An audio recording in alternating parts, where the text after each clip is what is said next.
Wednesday, September 11th, Operations Safety and Security Committee meeting of RTD will now come to order. We are convened as of 5:31 p.m. Mountain Time. I would respectively ask everyone attending the meeting to mute yourself unless you are recognized to speak. Thank you all for joining us this evening. Please note that committee meetings of the RTD Board of Directors will be held remotely via Zoom and will be audio and video recorded.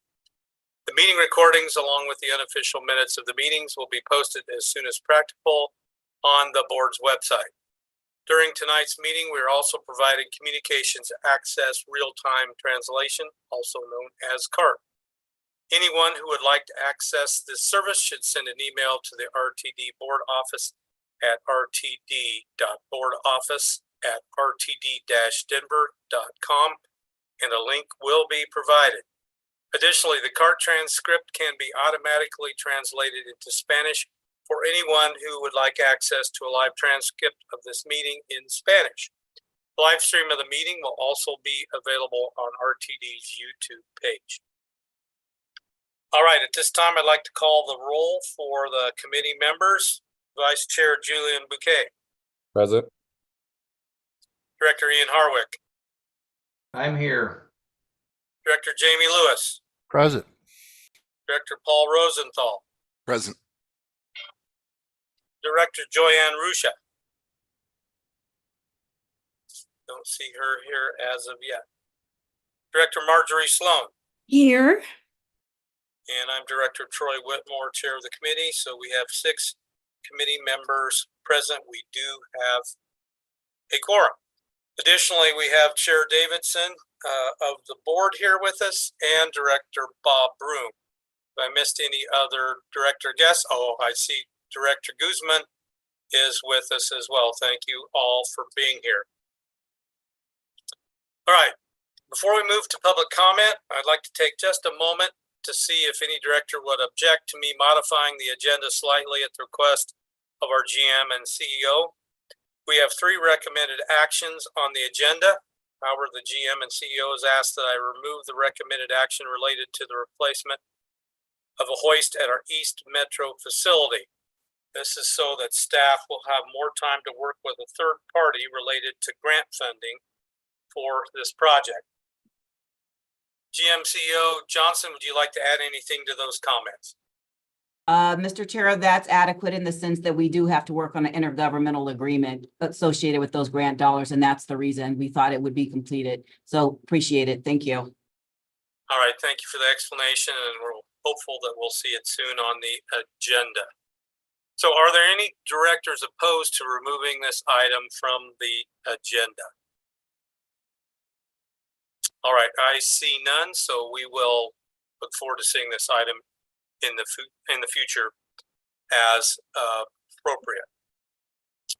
All right, next up is public comment. I'd like to open public comment to anyone who would like to address the committee regarding any topic listed in the published meeting agenda for the current and immediately preceding month. If you wish to speak and have not already done so, please either raise your virtual hand or press 9 on your phone. During this time, the committee will not offer any direct comments or responses. However, if you'd like to be contacted regarding your public comment, please email the RTD board office at rtd.boardoffice@rtd-denver.com. All right, Mr. Kroll, do we have hands raised for public comment? Committee Chair Whitmore, this is Jack Kroll, Executive Manager of the Board Office. At this time, no one has raised their hand in desire of providing public comment. Oh, excuse me. Just as I said that, we do have one individual who raised their hand. And that is Nate Trela. All right, Mr. Trela, you have 3 minutes. Go ahead and address the board. Thank you. Thank you. My name is Nate Trela. I am a board member with the Blind Parents Division of the National Federation of the Blind of Colorado. I am very interested in the presentation discussion that'll be happening regarding the peer review on paratransit. I had a chance to attend the Paratransit Advisory Committee meeting last week or yesterday, and certainly heard some interesting points of the peer review and where, as an organization, digesting them. believe there's a lot of ways to maintain, if not strengthen, the program while also improving its financial viability. And as an organization, we as a policy do oppose any service cuts to public transportation. So we will definitely be curious. And we look forward to being part of the discussion on how to strengthen the paratransit offerings for RTD going forward in a way that both maintains the quality of service and also protects their viability. All right, thank you for your comments, Mr. Trela. Mr. Kroll, any other hands raised since the first comment? Committee Chair Whitmore, at this time, I do not see any additional hands raised. All right, very good. So I will declare the public comment portion of the meeting concluded. Any email comments, by the way? Forgot about that. Committee Chair Whitmore, no, we did not receive any emailed comments in relation to this committee meeting in advance of the meeting. All right. Thank you very much, Mr. Kroll.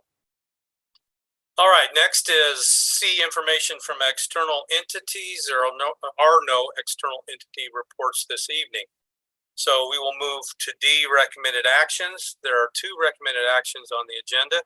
As mentioned earlier in the meeting, East Metro hoist replacement item has been removed from tonight's agenda. So the first action item is the near-term downtown reconstruction legal service contract amendment. It reads for the board of directors to authorize the general manager and CEO or her designee to execute an amendment to add $600,000 in additional funding to the near-term downtown rail reconstruction legal services contract for a total contract amount not to exceed $953,800. Do I have a motion? So moved, Sloan. Second, Bouquet. Thank you, Director Sloan and Bouquet. All right, Melanie Schneider, General Counsel. The floor is yours to present this item. Thank you. Okay, thank you, Chair Whitmore. As noted in the motion, this action is for the board to authorize an amendment for additional funding on the contract we have with outside counsel. This is for supplemental advice on the solicitation and contract for phases 2 through 4 of the near downtown rail reconstruction project. Given the complexity and the size of the project, attorneys at Kaplan Kirsch were retained to work alongside our internal RTD legal team, as well as our contracting and procurement teams since April 2024. They have been advising on the structure and the form of the solicitation and the contract. This is a progressive design build contract that we're going to be using for the first time in RTD's history.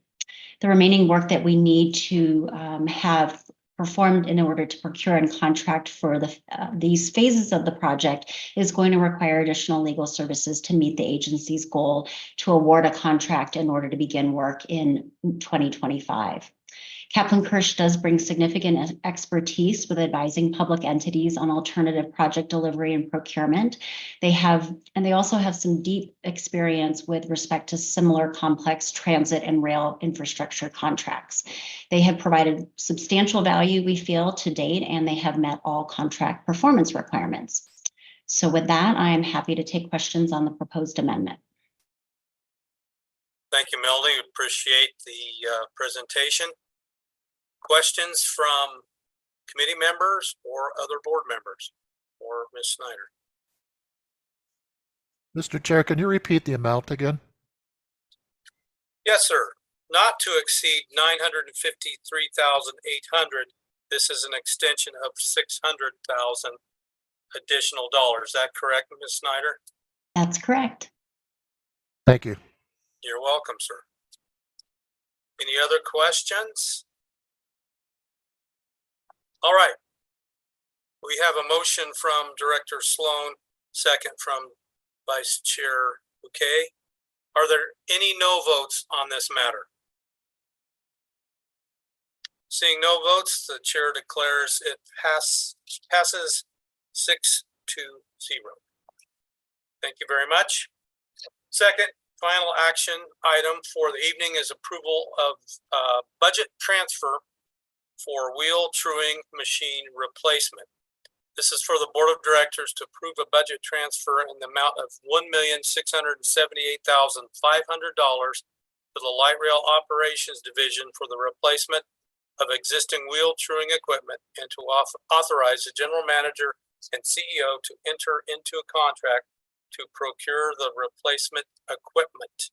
Is there a motion? So move, Bouquet. Second. second, Sloan. Okay, we have a motion from Bouquet, second from Sloan for this action item. At this time, I'd like to introduce Dave Jensen, Assistant General Manager, Rail Operations, to present this item. Dave? So, good evening. As introduced, I am Dave Jensen, Assistant General Manager of Rail Operations. And I am here this evening to recommend that the Board of Directors authorize the General Manager and Chief Executive Officer or her designee to transfer funds for the replacement of the existing wheel true machine. Current funding of $1,875,000 exists. The internal cost estimate produced, however, was $3,553,500, leaving a delta of $1,678,500. The existing wheel true machine is nearing the end of its expected life and is in need of replacement. For explanation, the wheel truing is a process of ensuring that the wheels on the light rail vehicles are within specified guidelines established by the manufacturer. And a wheel true machine is the electronic computerized machine that accomplishes this critical task. This is essential to safety and state of good repair. By adopting this recommended action, RTD will be able to maintain light rail vehicle wheels and remain in a state of good repair and further the 2021 through 2026 strategic plan priorities of community value, customer excellence, and financial success by ensuring the public and employee safety and maintaining a state of good repair on our RTD light rail vehicles. Thank you for the opportunity to speak with you this evening, and I'm happy to answer any questions you may have. Thank you, Mr. Jensen. I see one hand raised so far. Director Jamie Lewis, the floor is yours. Thank you. How many bids did we receive on this contract? Or this? Excuse me. Chair, if I may. Proceed. My understanding is that we've received 2. All right. No further questions, Mr. Lewis? No. Okay. Other questions from board members, whether on the committee or not? Okay. We have a motion on the floor. Oh, there's Marjorie Sloan doing aerobics to get my attention. That's right. Got a little workout there for that. You get the floor, Marjorie. Thank you. I think this is a really interesting piece of equipment. I would appreciate seeing a photo image of it, showing the scope of it and where it's placed in the facility, how frequently it would be used. I think would be helpful for us to understand the equipment that we're approving. Fair enough. I think that does make some sense. It's so interesting in the function that it serves. It would be good to get a closer look, whether it's a photo or a chance to see it in action later on. Mr. Jensen, if that's okay with you. I will take note of that and see what we can accomplish in that regard. I'd like to clarify too, if I may, my last statement. I'm conflating 2 issues that we're going to come to the board. This request did not go out to bid yet. We need to have the funding in place in order for us to be able to go out to bid. Okay. We do know of other manufacturers that are doing this. So I wanted to make sure I clarified that, and thank you for the opportunity to jump in and do that. Okay, I certainly appreciate the clarification. It appeared that that was the case. And All Mr. right, Chair, if I may, Yes, go ahead, GM. thank you. I wanted to elaborate on what Mr. Jensen said in relationship to Director Sloan's inquiry. Quite naturally, we have to procure the equipment first so we can then share with you what that may look like. We do have an existing machine that's approaching its useful life, of which we could send a photograph of. But wanted to clarify, would you like to see the existing one? And then in such time when we're able to go through the process of a competitive solicitation to have a successor piece of equipment, we can send that to you. So what is your pleasure?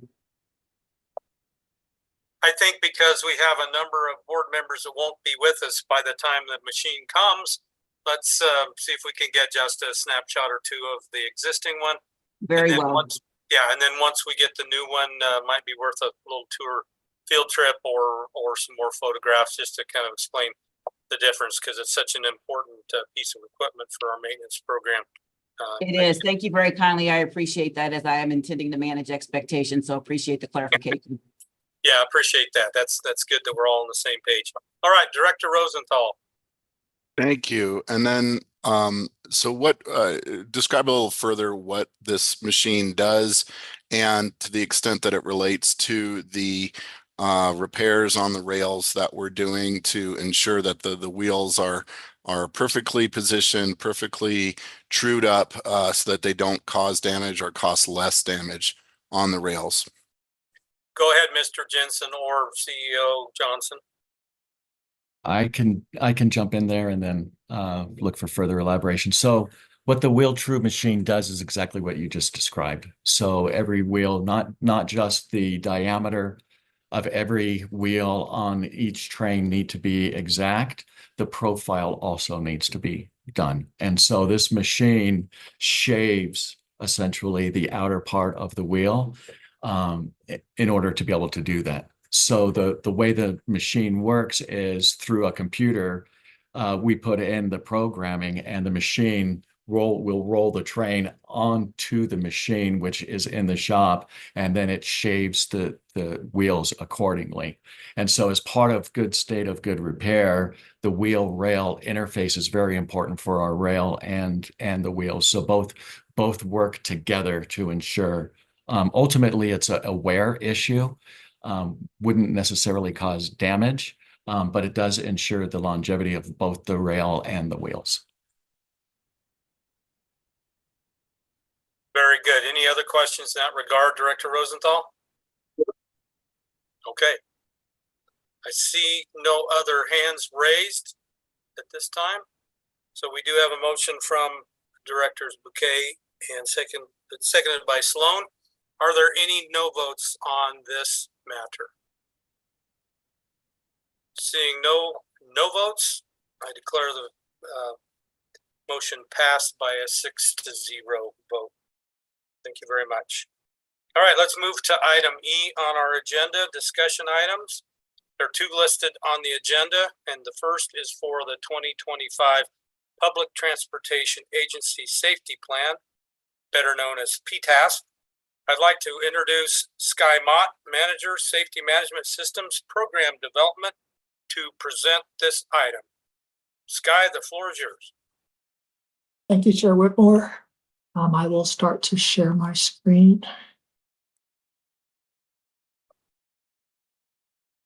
And please let me know when you can see it. We're good. All right. So good evening, everyone. My name is Skylar Mott, as the chair just mentioned, and I'm the manager of Safety Management Systems Program Development. So tonight, what I want to share with you for the discussion item is the 2025 Public Transportation Agency Safety Plan, or PTASP updates. This plan is mandated by the FTA, or the Federal Transit Administration, under 49 CFR 673, remains central to how we manage safety risk and ensure compliance with federal safety standards. The 2025 update reflects the latest regulatory changes that were proposed or that were published at the end of April and went into effect in mid-May. Update those regulatory changes and evolving needs for safety. An important aspect of this update is the approval process, which involves several layers of review to ensure that all safety considerations are addressed. First, the plan must be approved by the accountable executive, the GM CEO, who holds ultimate responsibility for safety across the organization. From there, it is reviewed and approved by the Joint Labor Management Safety Committee, which, okay.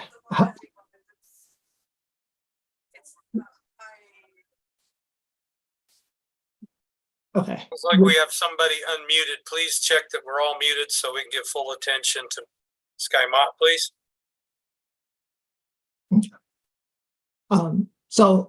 From there, it's reviewed by the Joint Labor and Management Safety Committee, which ensures that the voices of both management and labor are represented in the review process. Following those internal reviews, the PTAS, or the Public Transportation Agency Safety Plan, will be presented to the Board of Directors for final approval at the agency level. Additionally, because we are an RTA or a rail transit agency, we're required to submit the plan to the Colorado Public Utilities Commission, which serves as Colorado's state safety oversight agency. Their approval is a crucial step in ensuring that the plan aligns with both federal and state safety regulations. Ultimately, the approval process ensures that our plan is thoroughly vetted and meets the highest safety standards, both federally and locally. So tonight, as you will see, I will walk you through the key updates to the federal rule and discuss how these changes will impact RTD moving forward, ensuring that we remain in compliance. So a little background. So 49 CFR 673, with CFR meaning Code of Federal Regulations, and you can see that in the board report, is the federal regulation that mandates that transit agencies like RTD must develop an agency safety plan. The key focus of this regulation is to establish a comprehensive safety management system, or an SMS, that allows us to proactively manage safety risk. The regulation requires annual updates to ensure safety performance improves year over year. This update also incorporates recent changes to the rule, as I mentioned earlier, with the published rule becoming in the end of April and then going into effect in mid-May, which includes a greater emphasis on collaboration between the labor and the management through the formal committee, which is known as the Joint Labor and Management Safety Committee, and having a more detailed review of performance measures for ultimate risk reduction. Okay, so as I mentioned before, this agency safety plan is mandated by 49 CFR 673, and it aligns with RTD's mission of enhancing lives through connections. Integrating safety into our strategic priorities by embedding safety into our daily operations, we ensure that it drives organizational success. And a couple of those areas are community value. So the PTAS strengthens trust in public transportation by ensuring safe, reliable services, ultimately enhancing RTD's role as a key community partner. In relation to customer excellence, prioritizing safety enhances customer experience and confidence in the high quality of service that we aim to deliver. As it relates to employee ownership, empowering employees through active participation in the safety processes fosters engagement and ownership across the organization, which is extremely vital to not only implementing, but sustaining a safety management system. And lastly, financial success. Effective safety management optimizes resources, reduces incidents, and builds public confidence in how RTD manages its finances. These updates ensure that safety is a core performance indicator integrated through our strategic priorities and operational scorecards. Okay. As it relates to employee, contractor, customer safety, it's not only safety is not only for compliance, but also ensuring that we protect everyone that is impacted by our services. The revised standard 49 CFR 673 places more emphasis on protecting transit workers, particularly through the inclusion of safety committees that involve both labor and management. And this collaboration is key to improving how we address the on-ground safety issues. One thing to note, as it talks about the protecting transit workers, as you guys may be aware, there was more of a focus on transit workers being assaulted just due to the climate of what was happening throughout the U.S. And through conversations in Washington and different ATUs, they did place an emphasis on trying to figure out how can we mitigate these assaults on transit workers. Okay, so as it relates to the regulations, I'm going to provide you an overview so you get a little bit more context of why we're doing what we're doing. So the FTA, or the Federal Transit Administration, has established several key requirements that govern the public transportation safety. These regulations are critical for ensuring safe and secure transit environment, maintaining regulatory compliance, and ultimately fostering a proactive safety culture within transit agencies. And with RTD being a transit agency, that makes a whole lot of sense. So in relation to 49 CFR Part 670, which is the Public Transportation Safety Program, this regulation creates a comprehensive framework for the FTA's oversight of the public transportation safety. It outlines what a transit agency's responsibilities are for mitigating risk, conducting investigations, and reporting safety data to ensure safe operations across the transit industry. 49 CFR 672 is the Public Transportation Safety Certification Training Program. And this rule mandates that training and certification for personnel who are responsible for safety in public transportation systems. So the goal of this is to ensure that key safety personnel have the knowledge and skills necessary to manage safety-related tasks effectively, helping to prevent accidents and incidents. So whether it be something as simple as, maybe a simple slip, trip, or fall to an accident involving a transit vehicle. And the severity of any of those could range depending on the factors at play. The next one, which I've been mentioning, is 49 CFR Part 673, which is the Public Transportation Agency Safety Plan. And this rule requires transit agencies to develop and implement a comprehensive safety training plan utilizing the framework of a safety management system, or SMS. These plans must outline how risk will be identified, managed, and reduced, ultimately improving safety performance across the agency. In relation to 49 CFR Part 674, this is in relation to the state safety oversight. So this rule applies to the state safety oversight agencies, and it mandates that they oversee RTAs, or rail transit agencies' overall safety performance. The SSOA, or State Safety Oversight Agency, are responsible for ensuring that, we make sure that we're identifying our risks, complying with the federal safety standards, and implement corrective actions as needed, whether it be through our ISRs, or internal safety reviews, or through safety audits conducted by the SSOA. And ultimately, this regulation ensures that, compliance with both federal and state bodies are actually taking place. And then lastly, the Colorado Public Utilities Commission program standard, that is an enhancement that is from 674, which basically states that the Colorado Public Utilities Commission in the state of Colorado is responsible for regulating rail fixed guideway systems, adding basically an additional layer of state-specific oversight. While the program standards align with federal regulations such as 673 and 674, they also include Colorado-specific requirements for transit safety compliance. And in doing this is a partnership that helps address things that may be unique to the state of Colorado as it relates to how our system operates. And then as it relates to the bipartisan infrastructure law, so while it doesn't introduce new safety regulations directly, it does provide significant funding for infrastructure improvements, including the public transportation safety upgrades, and also consideration for the assaults on transit workers to basically make it to where we can control that in a better fashion. Basically, that bill is helping us modernize equipment, enhance safety system, and then address aging infrastructure. All right. So what is a PTAS? So you can see some of the elements that I have up there, and I'll step through those. So the annual SMS review, or that snapshot you see, provides a concise summary of key safety activities, processes, and performance metrics. It ensures transparency and accountability, offering leadership and additional stakeholders to have a better picture of safety outcomes and the efforts over the past year. So as we go through and evaluate, how we're doing based on measures that are defined within the agency safety plan, this gives us a way to kind of see where we're falling in relation to those things.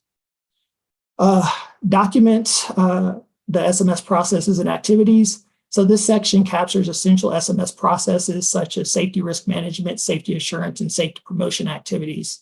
It helps us look at any changes, corrective actions, and any lessons learned to ensure that, we are working to continuously improve safety, aligning with any regulatory requirements or anything that is local that we must adhere to. And then safety performance targets.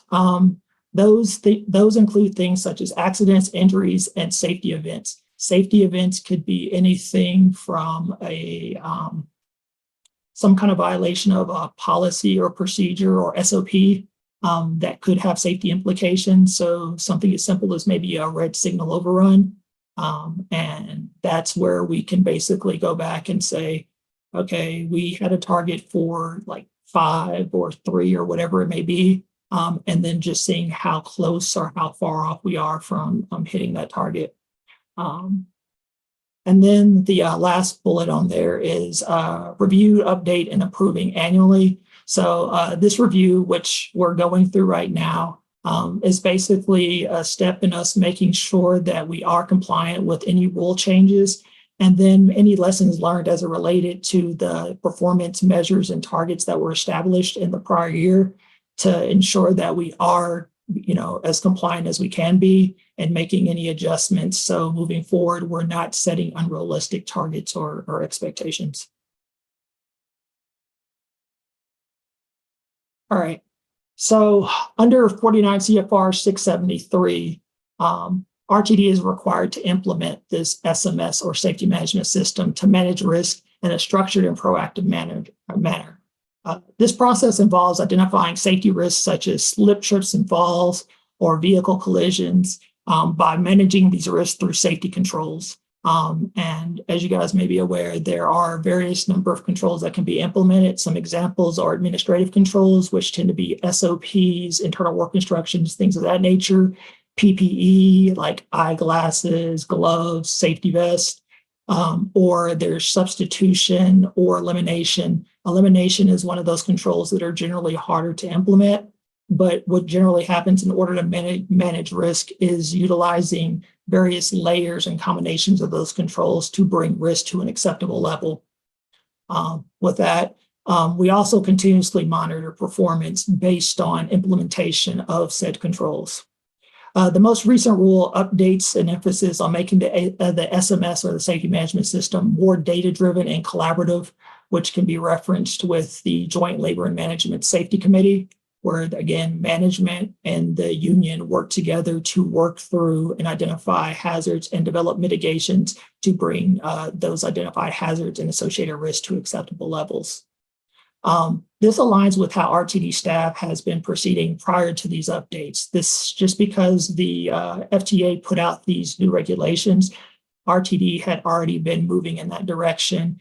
And with this new rule, it gave us more ammunition or more support to further move those initiatives along.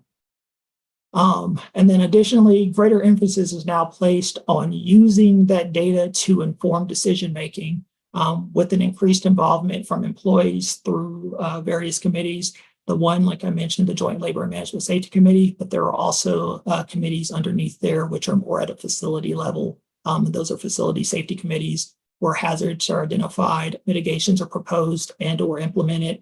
And if they can't be implemented at that level, they do rise to the Joint Labor and Management Safety Committee for consideration and to be addressed. All right, going into the requirements and updates. So for 2025, the agency safety plan incorporates changes from the most recent rule changes, which I mentioned earlier as it related to 49 CFR 673. Recognizing that transit agencies were apprised, like I said, it was published in April. This includes adding of the Joint Labor and Management Safety Committee's responsibilities to the plan being referred to as the agency safety plan, requiring a more formal review process that involves both labor and management, Another key change is the introduction of the risk reduction and risk-based inspection programs, which focus on preventing incidents before they occur, identifying areas through safety data. So if we can start seeing trends, we can be more proactive. It doesn't have to necessarily result in some kind of failure mode, but something that we can see that seems to be deviating from what is expected, which would allow us to better allocate resources to address those potential issues. And then these updates ensure that, we stay continuously improving our overall safety performance. All right. Something to highlight is there's something that is referred to as the National Safety Plan, which that basically provides a nationwide framework for improving safety across all FTA or Federal Transit Administration regulated transit agencies, offering guidance and best practices to national safety performance measures to help guide agencies such as RTD in improving safety. In contrast, the Public Transportation Agency Safety Plan, which is required by 49 CFR 673, is an agency-level plan that outlines the individual transit agencies, such as RTD, how we'll manage safety risk and meet performance targets specific to our operation. So underneath that new rule or the updated rule, RTD is required to set specific measurable safety performance measures and objectives. These include tracking metrics such as fatalities, injuries, and system failures, with annual goals to reduce these numbers. The rule also mandates using a 3-year rolling average to track performance over time, which helps us identify long-term trends while addressing immediate and critical incidents that are still being addressed in real time. Continuing, in addition to those core safety metrics, the new regulation or the new update to the regulation 49 CFR 673 expands our data collection to include more specific metrics, such as those transit worker assault and collision rates. These metrics help us address emerging safety issues, particularly those that affect frontline employees. By tracking these incidents closely, we can implement targeted strategies to improve both employee and public safety. Again, so over time, and RTD had already been doing this ahead of time, is starting to look at data as it related to certain types of events, as it related to certain types of interactions between PEDs and vehicles. We do have data that we collect every month and go through, step through, see if there's any improvements that we can, or mitigations that we can suggest to impacted groups to try to see if we can see some improvement. And this can be observed through our safety risk register. And that is the safety risk register that we have is a way in which we track identified hazards and their associated risk, and also track what mitigations that we will be put in place or are proposing to put in place to reduce the level of risk exposure. All right, as you can see here, the safety performance targets under 49 CFR 673, it emphasizes setting the specific accident reduction targets. For 2025, we aim to reduce the preventable accidents. You can see it's a fewer than one per 100,000 miles for bus and light rail. Additionally, we are targeting a 5% reduction in workplace injuries and increase in system reliability. The regulation focuses on measurable outcomes. So these are things we're held accountable for, but it allows us to better make adjustments to improve overall safety. All right, some PTAS safety activities. So our activities for the coming year, as required by the 49 CFR 673, include improved risk management, more thorough incident investigations, and enhanced employee safety training. The key focus of the new update is on risk-based inspections, meaning that we prioritize our efforts in areas with the highest safety risk. We leverage something here, which under 49 CFR 673 is called safety risk management. RTD made an enhancement to that and focused it more on operational risk management.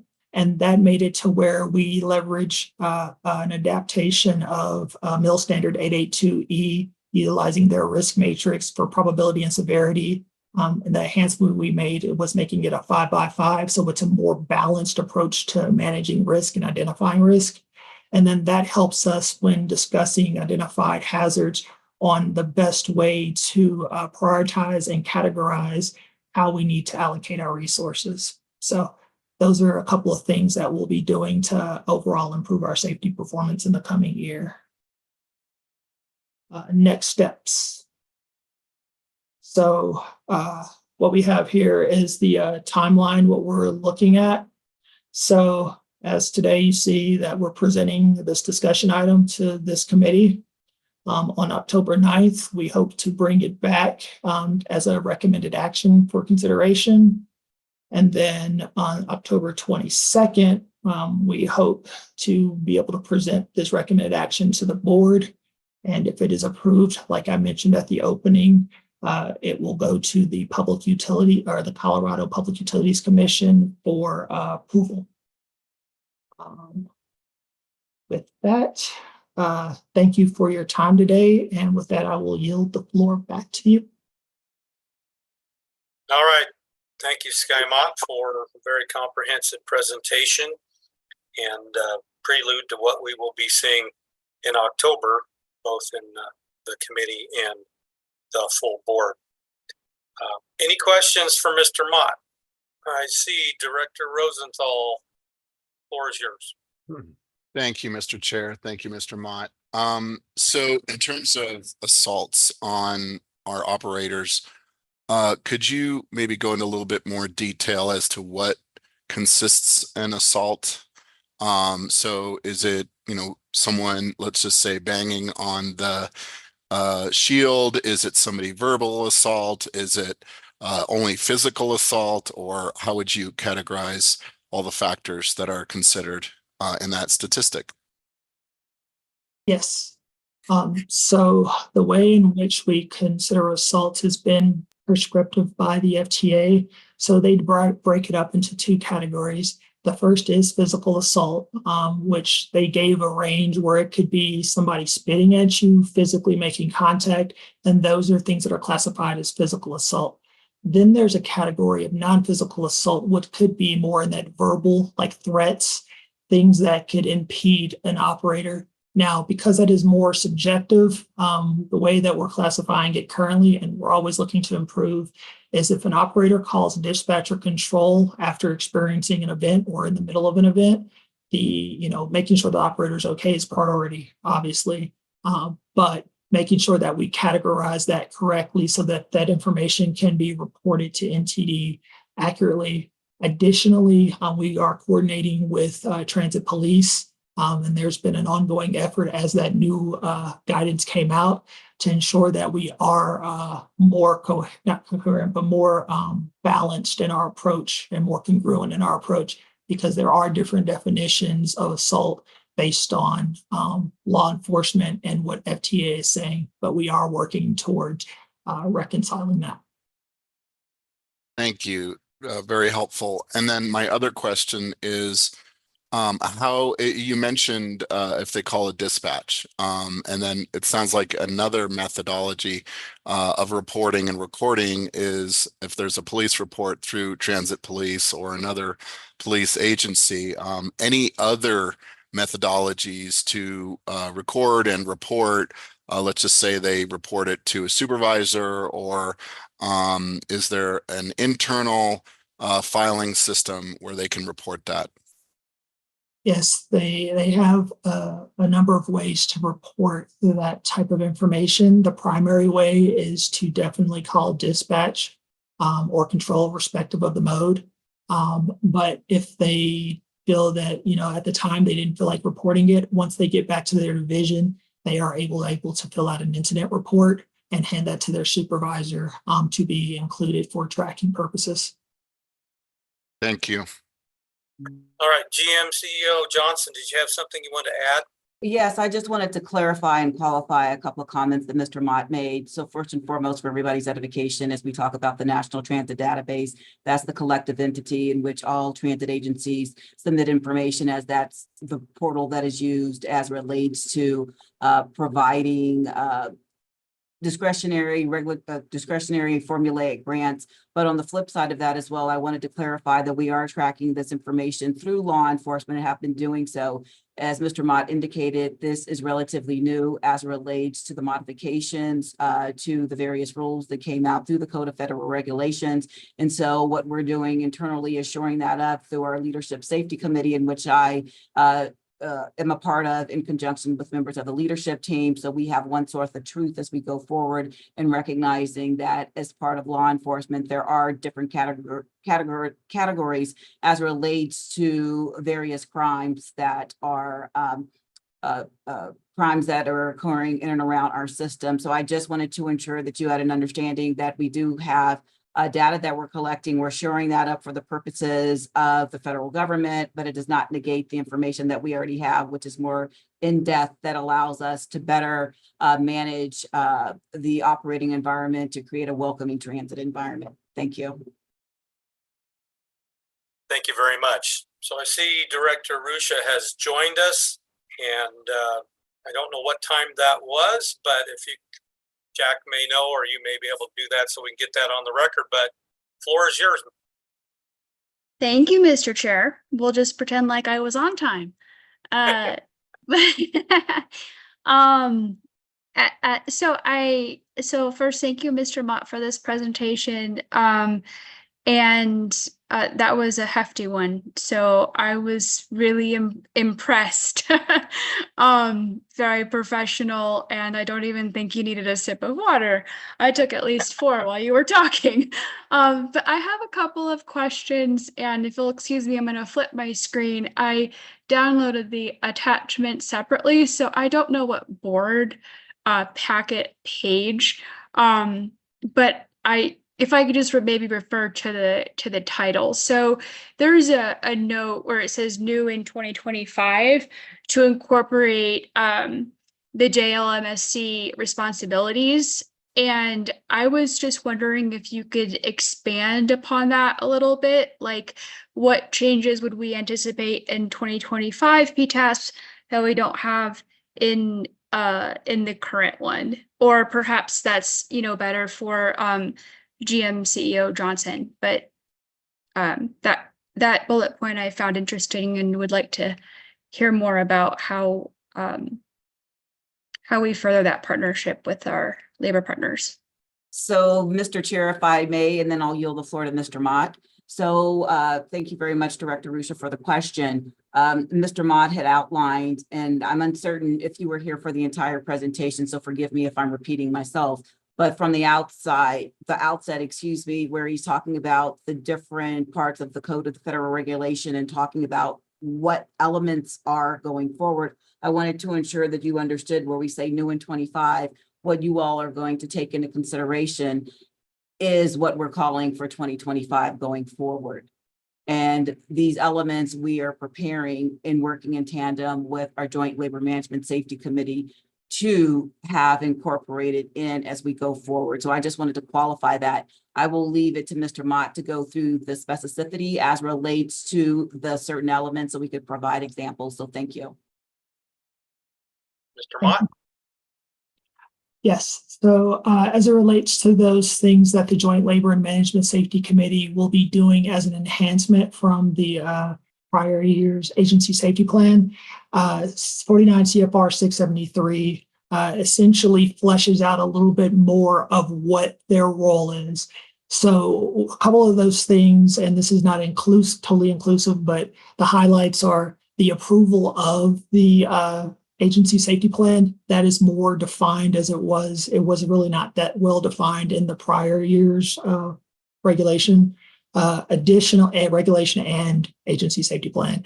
Additionally, they are to help with the basically allocation of the 5307 safety set aside fund, which accounts for 0.75% of the 5307 formulaic fund grant funds that we receive, RTD receives.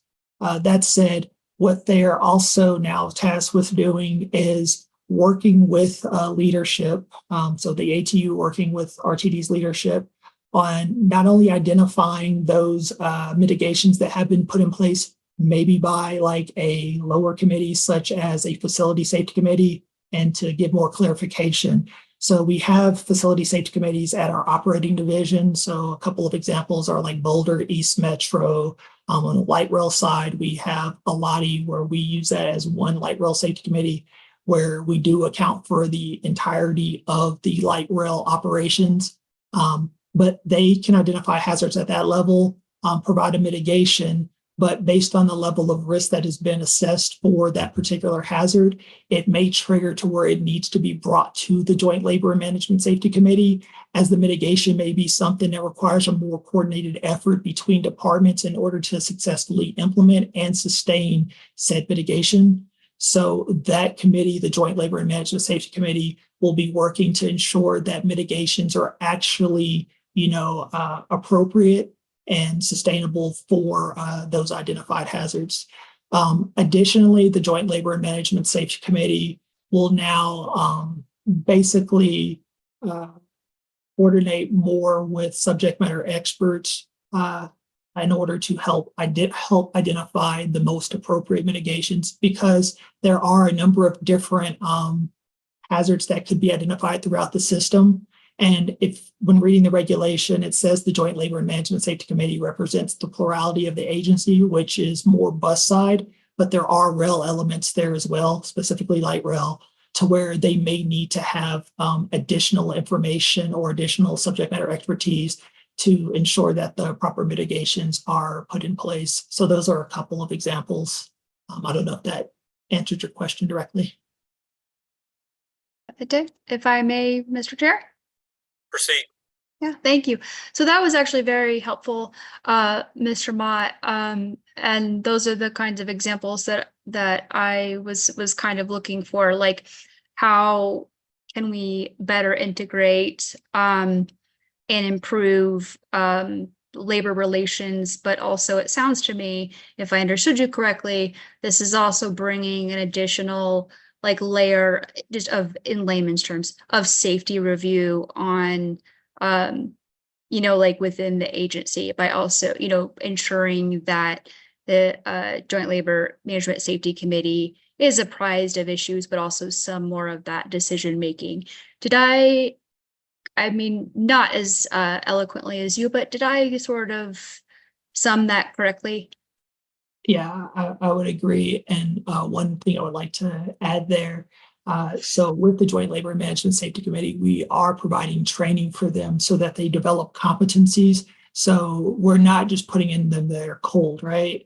Not just from a ATU side, but also from an RTD leadership side. We want to make sure that there is a base level of understanding of hazard recognition, what are appropriate controls, and what it actually takes to implement things. Just because, like, as I mentioned, we do have that 5307.75 safety set aside. Just because you have the money doesn't mean that you're going to implement immediately. There has to be other considerations. There are other processes, other things we need to touch. And so that education, that training piece is vital. And that is what we've been stepping through and helping better identify what competencies do we need to build for that particular committee based on the dynamic nature of the agency. Mr. Chair, just one more follow-up if I could. One more, go ahead. Thank you. So just, I think just, again, thank you for that, like comprehensive review and an update. Our frontline workers are sometimes they can be the first to spot something that, we don't see. And so that partnership and strengthening that is critical. And also, as well as establishing that mutual respect. So I appreciate where the conversation is going, but I do have a question, and it's, again, it's not abstract, but it's related to what the board might anticipate in less than a month when it comes back before this committee, in terms of changes. So earlier this year, the PUC had requested of us like several updates to the PTASP, and we declined to do it ahead of schedule, but consider it in the fall, which is now. And without going point by point in that letter exchange, which, as we recall, also was in the press, like, would GM CEO Johnson be able to just like briefly highlight like some potential changes that we can expect, that again are different from our current PTASP as it relates to the PUC's request. And then I would just piggyback on that a comment recognizing the significance of this document. And it's like one of the few things by law that the board has to do is approve a PTASP. If we could perhaps get like a little bit of a longer leeway, even just a summary of like major changes in the 2025 PTASP, than we ordinarily would when committee docs are presented, just so we have time to digest them before a vote. All right, GM CEO, go ahead. Yes, thank you very kindly, and thank you for the question, Director Ruscia. So a couple things. In relationship to your inquiry relative to the Colorado Public Utilities Commission putting forward a request regarding some elements that they wanted RTD to consider in relation to the PTAS, we met and had a discussion around that. When I say we met, i.e. Dr. Pam Fishaber, who was the program director, and members of the safety team, as well as rail operations. The request they put forward, they retracted in relation to the PUC not having auspices over that element, which they asked for incorporation. What we did agree was keeping them apprised of where we are with the process, as Mr. Mott indicated, recognizing that we just received the new rulemaking, or not, it wasn't rulemaking, I'm sorry, the modification to the Code of Federal Regulations. We start this process months and months in advance, working through our partners. And so there wasn't adequate time in which to do that going forward, nor was it a requirement. And so when we met with the PUC about that in the latter part of June, or was July, and I don't have the dates off the top of my head, so don't quote me on that. We doubled back and we shared with them that we would keep them apprised of the schedule in which we had meeting with our Joint Labor Management Safety Committee partners, which we did. Just on Friday, I sent a communique to the PUC letting them know that the draft packet was readily available, and provided that to them and let them know where we were in the process. And so recognizing that the period of time in which we're incorporating changes, they're cognizant of that fact, recognizing that this is a joint effort going forward, and the intent as it relates to the next step forward, recognizing what was presented here this evening. I, as the accountable executive, will sign off on the document, and then it will go to the Joint Labor Management Safety Committee for them to look at the document, because the terms as identified previously and the Code of Federal Regulations was very nebulous, and there was a lot of confusion about what the role is, hence the confusion with the PUC. So this defines it. And so Mr. Mott has described what will be included in the PTAS, and the PUC is cognizant of that in serving as the state safety oversight agency as it relates to the federal statute under MAP 21 for the Federal Transit Administration. All right, thank you very much. If you have further question, Director Ruscia, I'll get back to you. I've got two other folks in queue. Like to move to Committee Member Lewis, followed up by Chair Davidson. All right, thank you. Director Lewis. Yeah, I'm just curious, Sky, if you're aware of several directors have been working on a project called Vision Zero.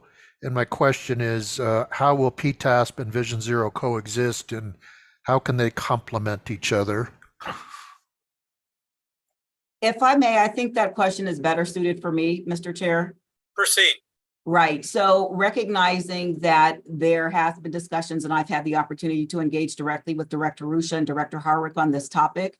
I am of the mindset that they are presenting some information, and at such time when there is something that is presented to the board for its consideration, the team will work in tandem quite naturally as it relates to ensuring that there is an environment that's operable for all. Recognizing where we are, we have been part of the Office of the Secretary, the United States Department of Transportation Roadway Safety Worker Protection System, in which our safety and environmental compliance team has been involved, as well as bus operations with revenue and non-revenue vehicles going forward. So recognizing that we are waiting on more specificity as relates to the direction of this body, we in turn will ensure that we can have some alignment. Thank you. All right.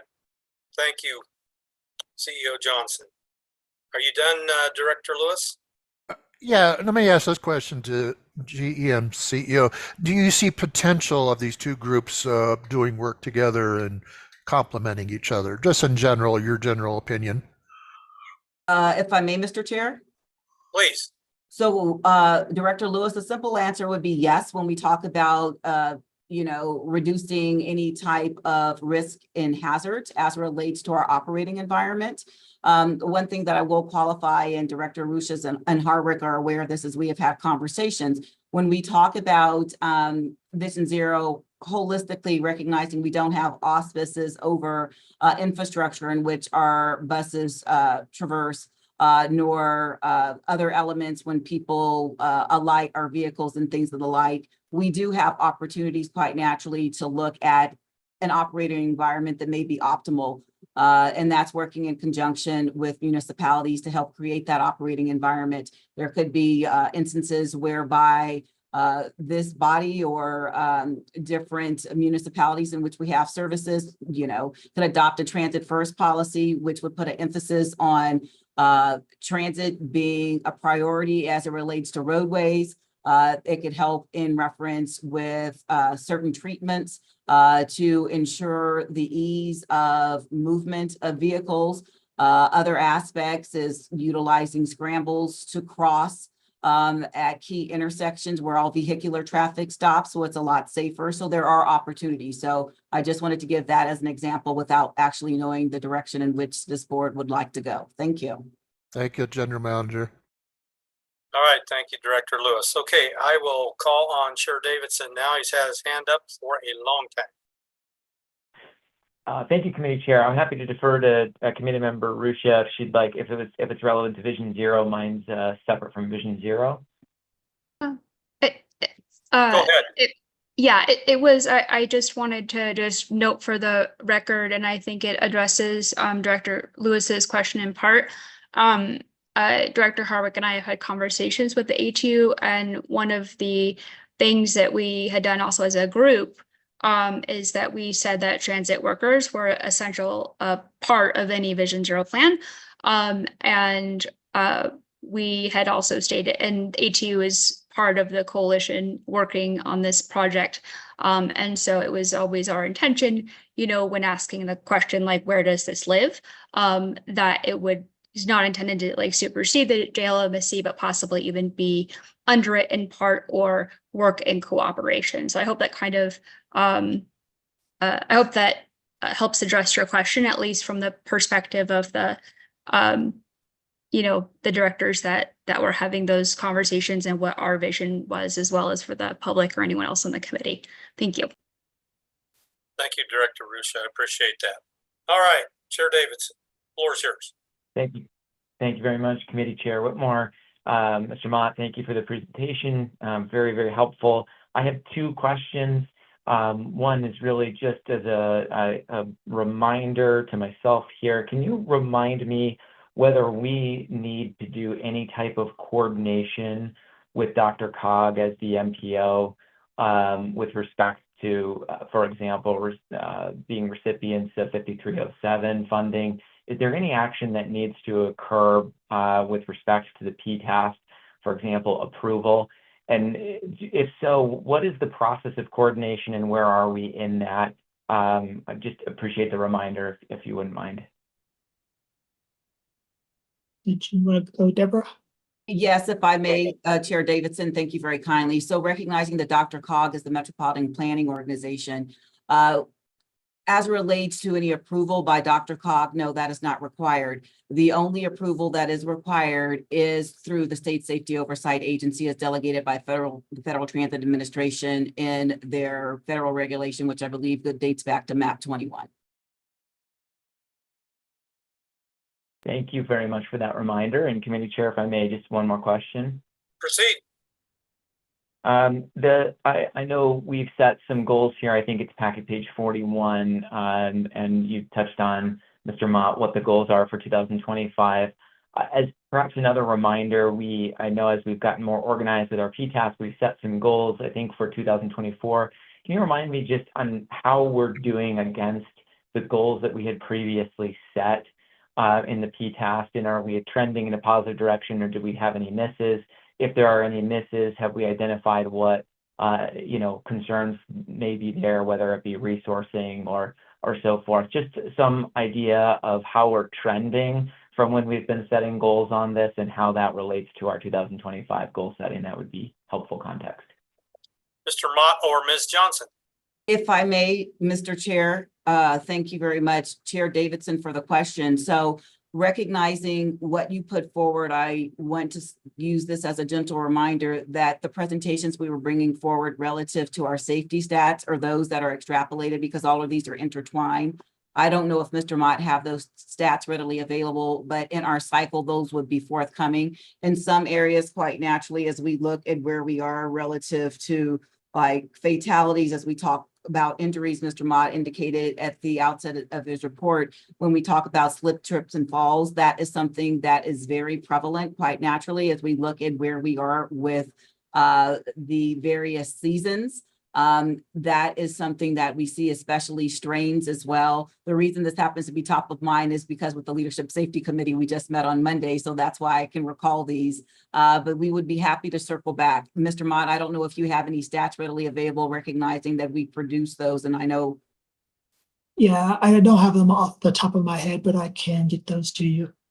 Right, and I think if anything, what would be more advantageous as we go forward, Chair Davidson, that we would provide that in an update as we typically would do with our safety stats. That would be fine. Thank you very Okay. much. I appreciate Thank you. I just wanted to ensure that everybody knew what we were presenting were extrapolated from this. So there's alignment there, hence with the strategic plan and all the other metrics that we discussed. Thank you. Thank you. Appreciate that. Is that all, Mr. Chair? Yes, it is. Yes, I'm Thank you. having some issues with my mute button tonight. Sorry about that, folks.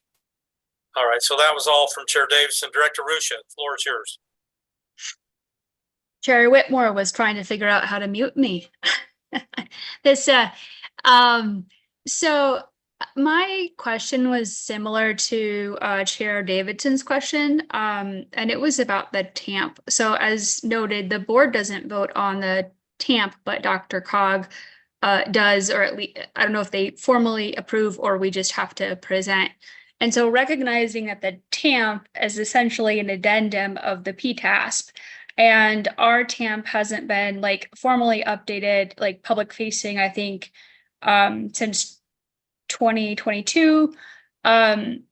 Will the TAMP be like updated this year, and then like, in a more comprehensive, way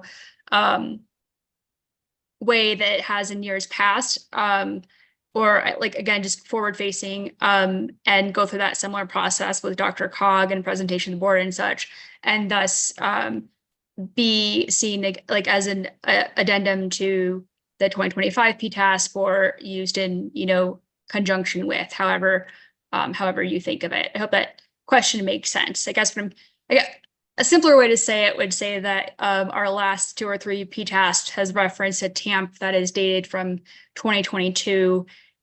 The board doesn't vote on the TAMP except perhaps through a budget, but we do vote on the PTASP. And so I was wondering if we'll see a TAMP update that kind of tracks with the PTASP update. CEO Johnson.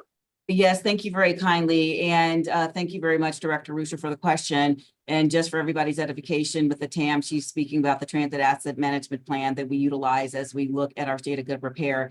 And just for everyone's edification, as you know, we've gone through an iterative process as we look to increase information relative to our asset maturity so we can make informed decisions relative to capital investments and ensuring, quite naturally, as we had an earlier agenda item, utilizing legal counsel to help us with our delivery methods as we modernize our systems. And we're using information that we've been able to acquire through the removal of rail to make informed decisions. So with that as context, it is our intent to update the transit asset management plan in the course of 2025, recognizing that there's a myriad of different elements that need to go in that. You're absolutely correct that this body does not approve the TAM in that regard because we use data points in reference to useful life and benchmarking as specified with the guidance that brought forward the transit asset management plan.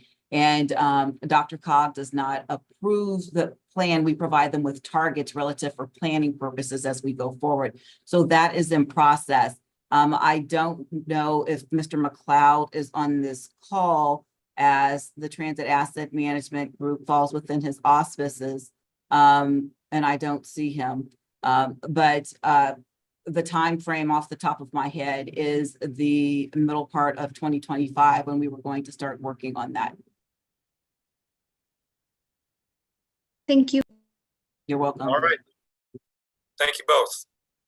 Any other questions before we move to our second discussion item? All right, thank you, Mr. Mott. Good presentation and very important discussion when it comes to safety of our employees and our riding public. All right, next we have the paratransit review, final report, and next steps. I'd like to ask Fred Worthen, Assistant General Manager, Bus Operations, and Stuart Summers, Chief Communications and Engagement Officer, to present this item. Gentlemen, Mr. Chair, actually, it's going to be me starting. well, that's just fine as well. Go All right right. ahead. Thank you very kindly. If I may have the presentation in slideshow mode, please. Sorry, working on it. My computer is running very slow. Okay, no problem. There we go. Okay, so thank you very kindly. Good evening once again. I've been speaking with you all evening, but Deborah Johnson, General Manager and CEO. This evening, I am joined by Fred Worthen, the Assistant General Manager of Bus Operations, and Stuart Summers, Chief Communications Engagement Officer, as it is our intention to orient this body, and for those that are tuning in to this virtual meeting, where we are with the paratransit peer review, which was commissioned by me with the American Public Transportation Association. Next slide, please.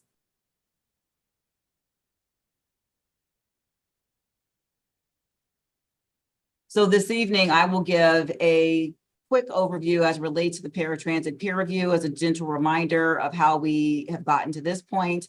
Mr. Worthen will discuss the observations and recommendations, and then we will yield the floor to Mr. Summers, who will talk about next steps and timeline as it relates to our intent with this information.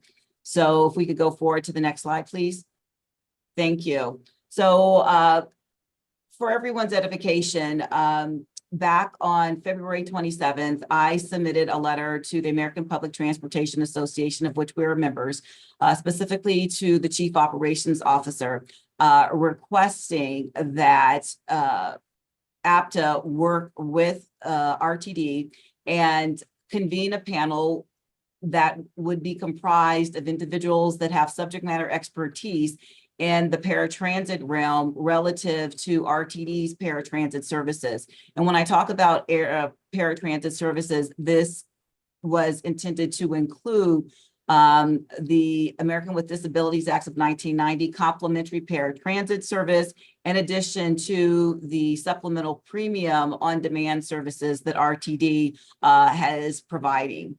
And so starting back in April, when we were working towards convening panelists that had experience specifically as related to paratransit operations, but more specifically as it relates to the venturing into access on demand, we provided comprehensive operational information to our peer review panelists in preparation for their on-site visit here to the organization, which took place in May.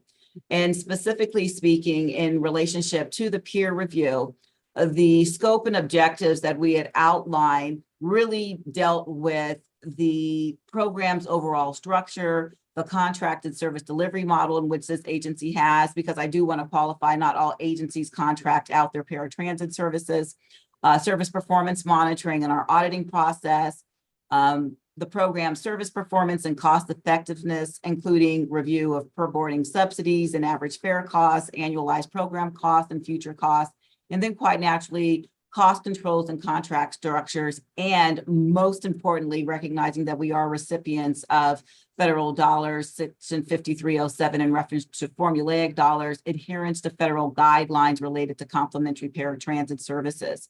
And so with that as the scope, we wanted to ensure that our peer review panelists could provide us with information from their perspectives relative to where might this agency have strengths, opportunities, and then potential improvement areas.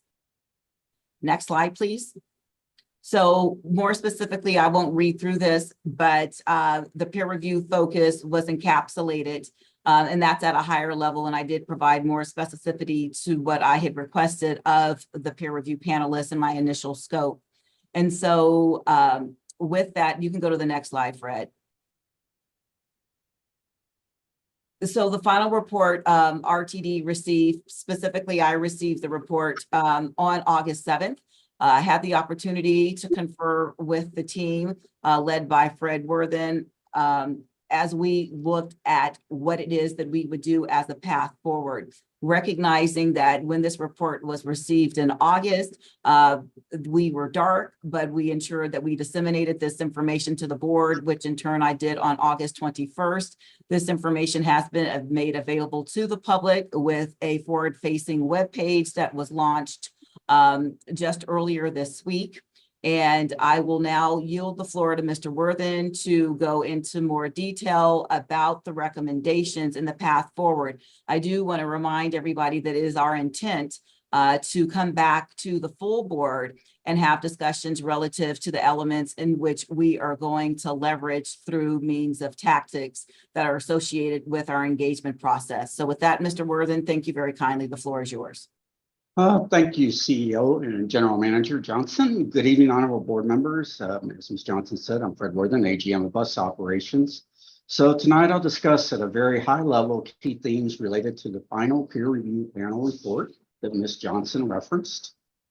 Before I delve deeper into the report recommendations, I think it's important to point out the final peer review report focused on several recommended actions for consideration to improve both access-a-ride and access-on-demand services. Although examples were provided by the panel to address the core problems identified, the final action plan to address program challenges has to fit within local operations, fiscal and operational constraints.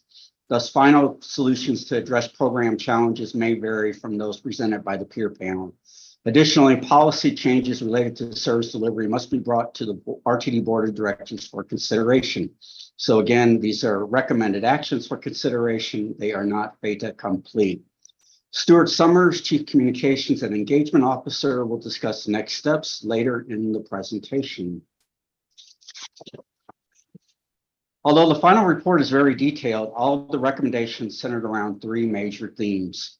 First, there's a need to develop a clearly stated vision for paratransit to guide priorities for both access on the ride and access on demand services. Currently, the Access-a-Ride and Access on Demand programs function pretty much standalone programs instead of complementary programs to support each other.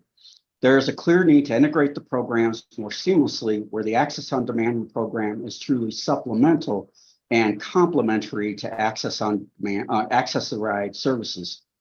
Second, there's a need to refresh the Access on Demand program structure to create a financially sustainable option that serves customer needs. When Access on Demand program was first initiated, the monthly cost of operations was roughly $75,000. The program has grown to over $1.2 million in monthly expenses. In 2022, the average cost per trip was roughly $10. The average cost per trip has grown to approximately $16.50 per trip. Currently, also about 1/3 of our Access on Demand service users consume about 70% of Access on Demand services. Growth within the Access on Demand program is not operationally or fiscally sustainable as it currently functions. Third, there is a need to leverage technology and process improvements to streamline daily work. To address these major challenges, the report identified and the panel recommended a number of actions that include, and I'll go through these and give you a few examples to help elaborate on the recommendations themselves. The first was to empower staff and contractors to set boundaries on the Access on Demand service in alignment with the service mission.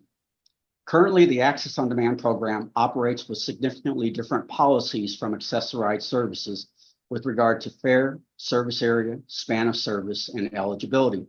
The Access on Demand program does not charge an initial fare associated with the service, operates beyond the ADA mandated RTD service area, operates 24/7, which is beyond regular fixed route service hours, and the service has different criteria surrounding conditional eligibility.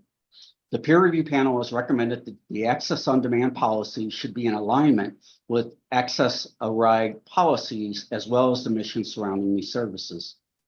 Second, the panel recommended to create a technology and data strategy.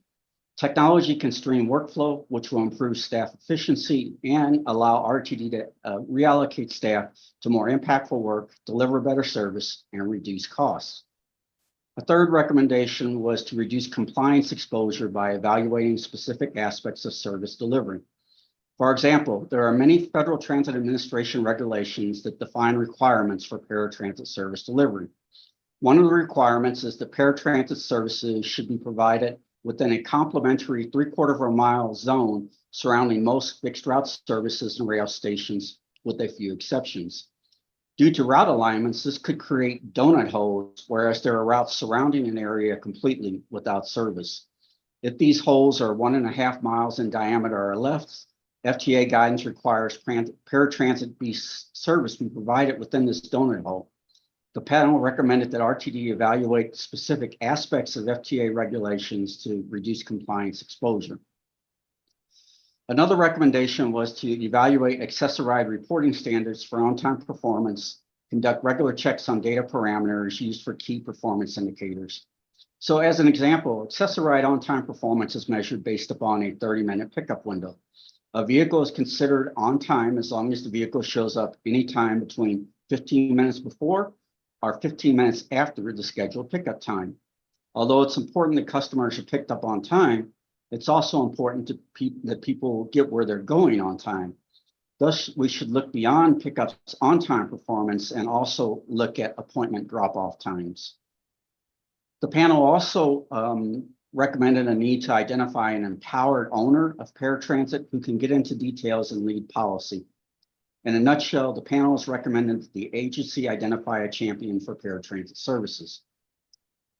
Another recommendation was to identify software that can automate tasks, including trip caps across Access on Demand providers, and reduce manual oversight of the program.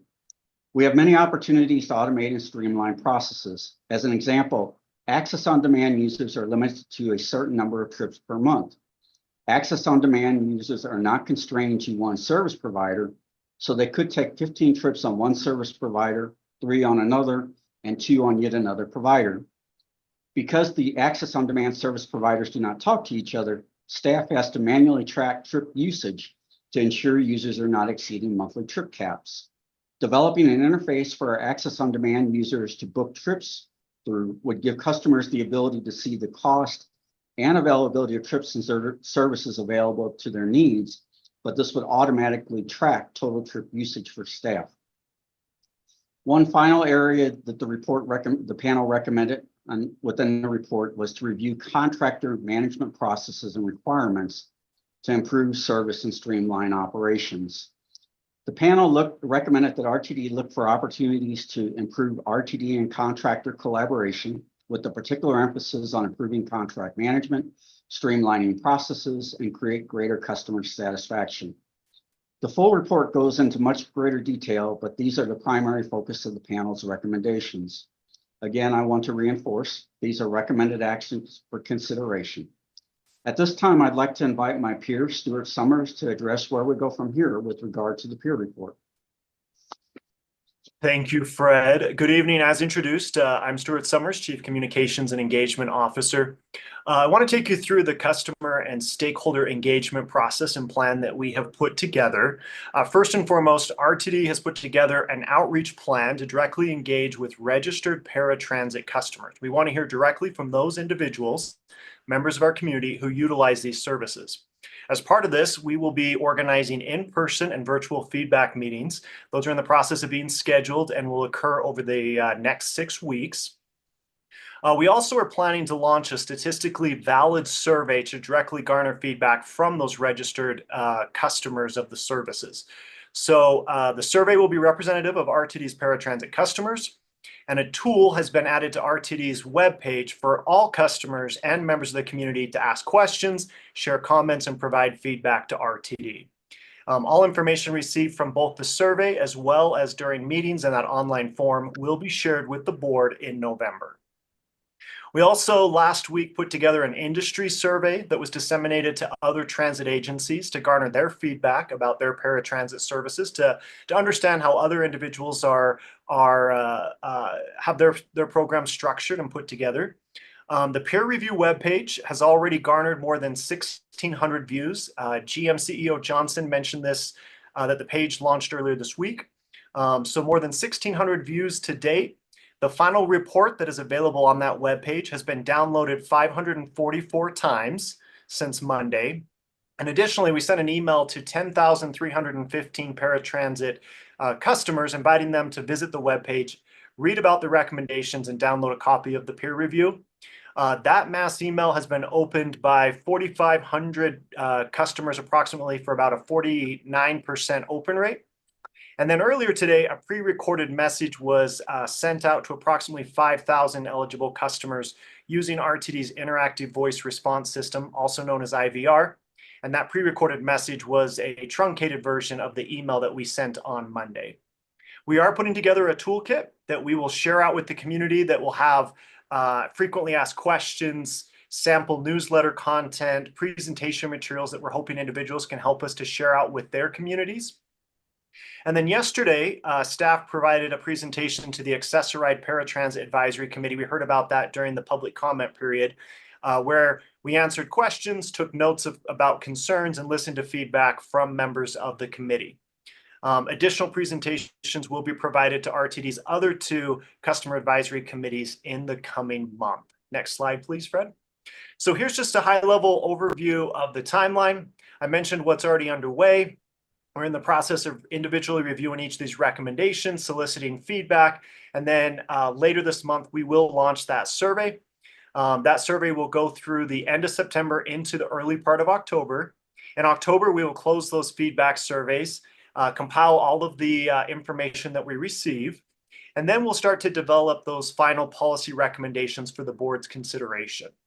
As part of that process, we also want to identify some of these implementation timelines.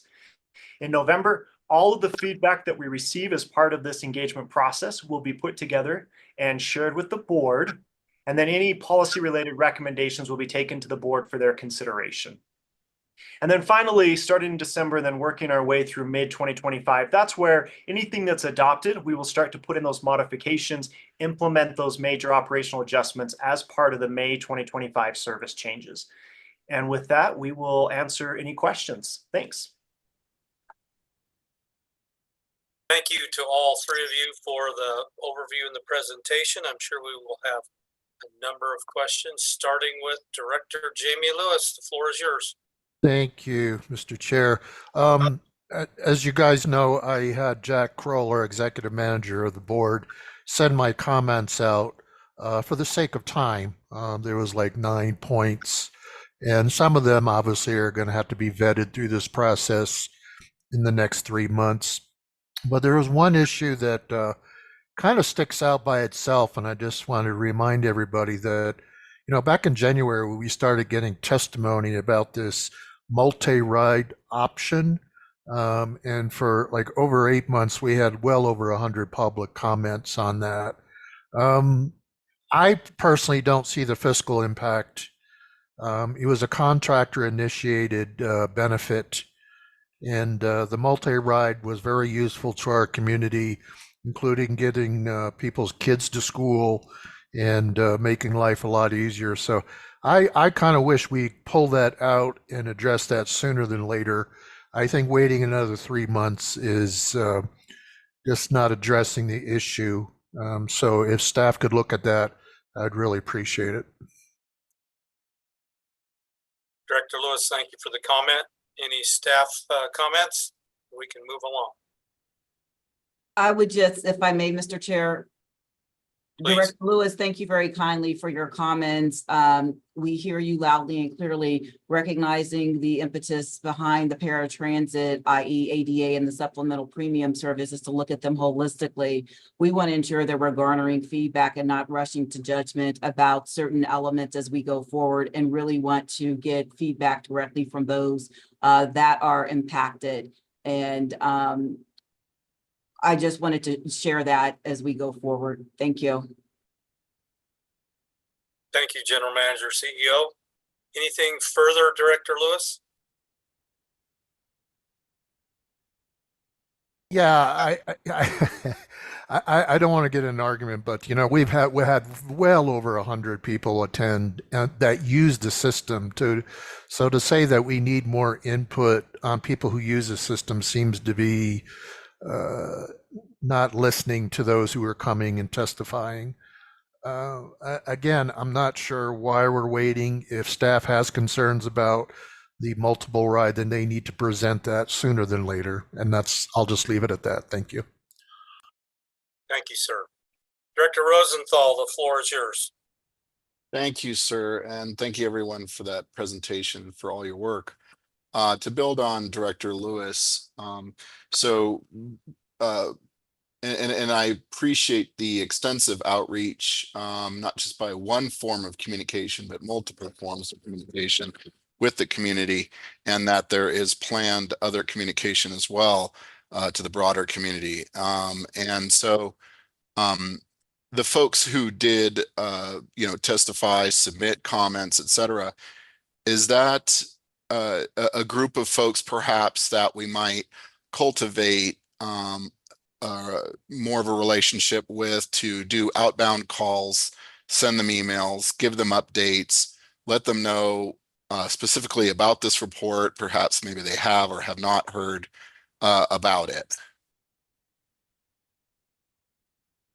So if I may, Mr. Chair, thank you very much, Director Rosenthal, for your inquiry. Mr. Stewart just provided information relative to our intention as related to communicating.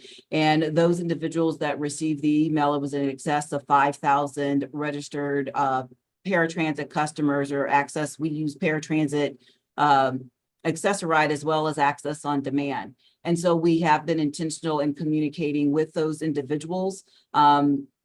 Mr. Summers, would you further like to elaborate? I'm sorry, I'm tired. Yeah, absolutely. If I may, Chair. Thank you. So Director Rosenthal, thanks for the question. So a couple of things that we're trying to be intentional about. First and foremost, we want to engage directly with those customers who will be impacted or potentially impacted. And so we've intentionally communicated with registered paratransit customers. So the email went out to more than 10,000. The phone calls went out to approximately 5,000 earlier today. We will continue to provide those updates throughout this process, especially as we start to put together virtual and in-person forums so that people can be invited to continue to share their feedback and ask questions. In addition to that, we also are working with any of our community groups to share this information with them so they can also communicate it out more broadly. But we're really being intentional about trying to garner feedback from those customers who utilize this service from RTD. Thank you, Mr. Summers. And I guess just to put a finer point on it, so you'll be communicating with this set of folks on multiple occasions. So and I'm not here to tell you what to do with your job, but let's just say, you emailed thousands of folks, and we all know that, you know, folks get busy, we get buried with emails, or they go to spam. I just want to, you know, ensure that there's going to be multiple contacts with the same number of people and more, but definitely the same number of folks who have already signed up for those services, and that, you know, they're going to get multiple emails, multiple phone calls to make sure that they may pick up on one of those communications or more of those communications. Mr. Chair, if I may. Proceed. Yeah, and just to, you know, clarify probably a little bit more, Director Rosenthal, we also, you know, we will be providing multiple touch points throughout this process. We recognize that not everybody checks their email regularly, you know, answers the phone. We've also provided scripts to our call center. So any customers that are calling in there to inquire, you know, schedule a service, individuals, our agents are able to also answer questions and have some of that information readily available. But we will be providing ongoing regular communication over the next 6 to 8 weeks. And then finally, thank you. And then finally, Mr. Chair, so, and then of course, new folks who are signing up for Access-a-Ride and for Access on Demand, they will also be included in your data set, that it's actually increasing, that you're saying, hey, as you said, with the call center, you know, you're also increasing the folks who are, you know, getting these communications because they're being added to our database. Mr. Chair, if I may. Absolutely. So, you know, for example, just yesterday afternoon, I added approximately another 1,000 registered customers into that mass email. So we did another transfer of emails so that we could communicate with additional paratransit customers. So, yeah, that is something we'll continue to do. As new customers are added to the system, we'll continue to put them into the pipeline. All right, is that all, Director Rosenthal? All right, thank you. Good questions. Director Harwick, the floor is yours. I just have a quick question for Mr. Worthen. Fred, when you were talking, you were quoting some costs, and I feel like you said the monthly costs were $75,000 a month, and then they went up to be above $1 million per month. I just want to make sure that I'm hearing correctly, and I didn't just. No, you heard correctly, sir. The very first month that we operated, we were at $75,000 a month. The program has grown, and it has grown month over month since inception. There have been multiple stages, of course, through the pilot program, but we are at the point now where it is at over $1.2 million a month in expenses. Okay. All right. That's all I got. Thanks. All right, good question. Phenomenal growth there. I'm not seeing any other questions in this discussion. Oh, there's Director Ruscia. The floor is yours. Thank you, Mr. Chair. I have several, if you'll permit me to have some bites at the apple, just considering the importance of this review and what we're discussing here. So, actually, I'm going to piggyback off of what Director Harwick just asked, because I had a similar question. We started this with a pilot, and I think the pilot, if I recall, was like 1 zip code, maybe 2 zip codes. So when we talk about $75K a month, are we talking about from the pilot stage, or are we talking about from the launch stage post-pilot, where services encompassed like all of RTD area? Just for point of clarification, just one question. As I previously stated, the program has gone through multiple stages. The initial first month was a pilot. I believe it was 3 zip codes, if I remember correctly. But since full inception, the program has grown month over month, over month over month. And it has grown exponentially to the point of where it is at over $1.2 million a month. The budget for the entire program for the 3-year pilot was set at $9 million. You may recall that earlier this year, we had to come to the board because the full 3-year budget was already exhausted within the first year of our expenditures. So the program has grown significantly in ridership and usage. Cost, as I mentioned, the 2022 cost per trip at $10 was at full program implementation. It has grown up to $16.50 per trip. So it is growing exponentially. If I may, Mr. Chair, Continue. permission to just try to dialogue to get through these quickly. Wow, I'm tired too. That's fine, and then certainly if there's other staff members like Mr. Summers or Ms. Johnson, just go ahead and jump in, folks. Thank you, sir. Okay, so thank you, Mr. Worthen. Yes, I definitely understand that, you know, we had a pilot phase. That's why I noted it, but I just wanted to make sure that it was clear that monthly overhead hadn't like grown exponentially, like, you know what I mean, like post, but we're also including like that pilot phase. So I guess with that, and I also very much remember, I think, voting yes on appropriating was either $9 or $10 million because we were hitting the red. But what hasn't been clear to me as a board member is like, what are the major variables like driving up those costs? I mean, they've been hinted at, but if that's something you can address, I think that would provide some clarification. Because, and I'll just give an example. So when the multi-stop function was taken away and we heard hundreds of comments, you know, it was suggested that the multi-stop function was driving up some of the costs. But at the same time, you know, we also know that we have more and more users. So, you know, that's obviously a variable. And without us having like KPIs or just data, like data sets to look at month over month on like we would with say fixed route, I think it's just really hard for us to well, for me, like I can't get inside your brain and see what you're saying. So to that end, like, was the multi-trip function, was that really driving up costs, or was that a matter of what we considered equity?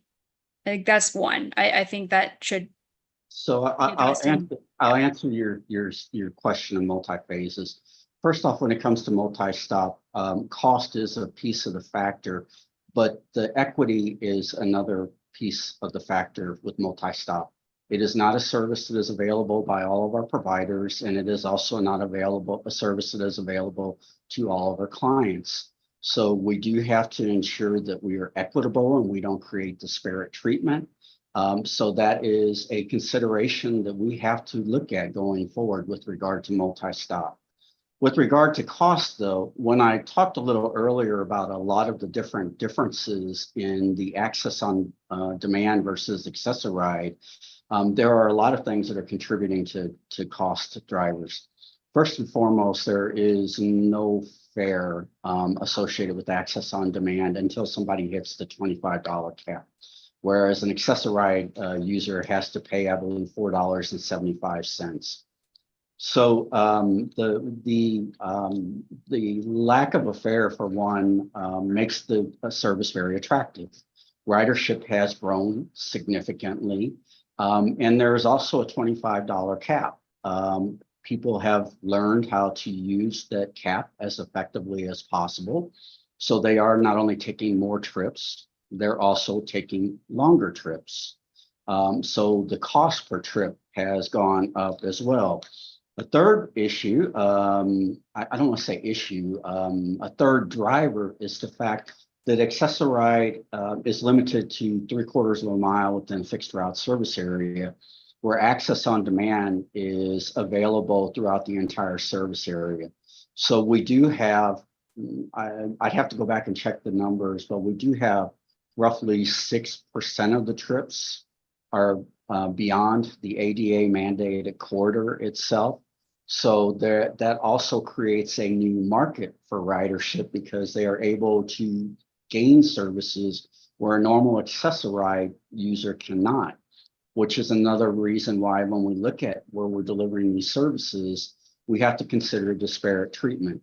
And the last one was service hours. The Americans with Disabilities Act requires that Access-a-Ride is provided in alignment with fixed route services.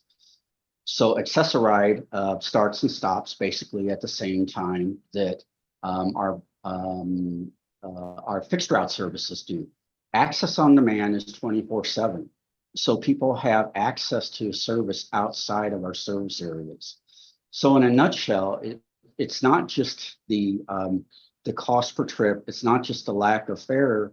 It is also the fact that we've created a service that has created a demand for a completely new and different market, which was above and beyond the actual and original intent of the program development, which was to create a system that is supplemental and complementary to our Access-a-Ride system, not to create an entirely new market itself.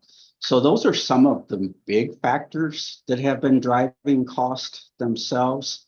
Those are the things that come off the top of my head that I think are clearly explainable, not only what's driving costs, but helps understand the differences between access on demand and Access-a-Ride and the differences and equity and treatment between the different users. Thank you. And I appreciate that. I fully understand the differences between the two, but but to that end, just, as it relates to the costs, it would be helpful if, staff could, in a follow-up memo, maybe just, whether it's a long form or a chart, help us see, some of that data over time, the monthly costs, like user increase, stuff like that. I know some of it's like buried in board documents here or there and reports, but just a snapshot I think would be good for the public, but also for us to understand. I do understand from a market perspective or, from a product perspective, why this is so popular.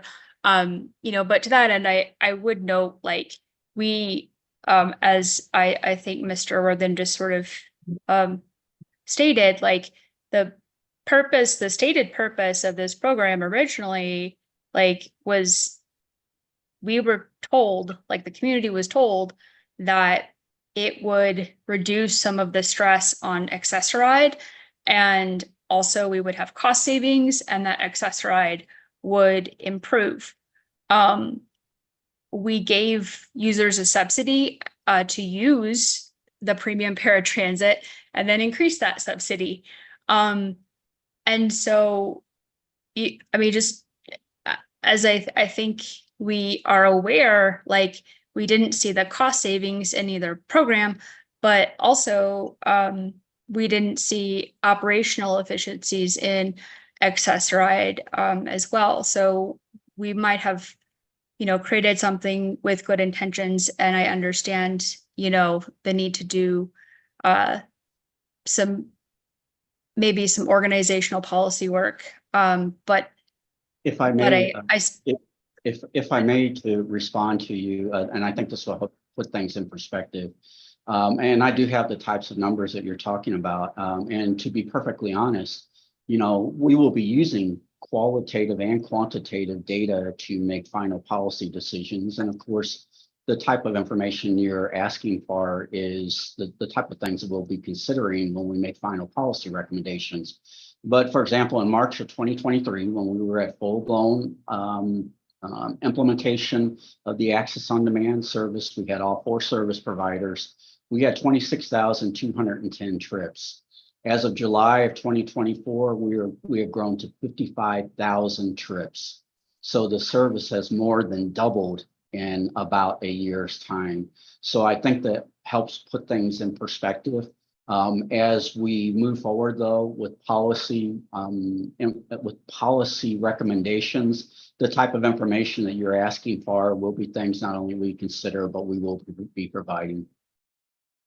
And if I may, Mr. Worthen, and just with everybody, this has been a great conversation. I just want to, remind everybody and amplify what Mr. Worthen said. We want to be intentional as we bring forward information for you all to make informed decisions, that is data packed, right? And so recognizing that we'll come back before the board in the end of the month for the full board meeting, recognizing that we generally have speakers and things of the like, I want you to know that it is our intent to be highly communicative, because like tonight, no decisions are being made.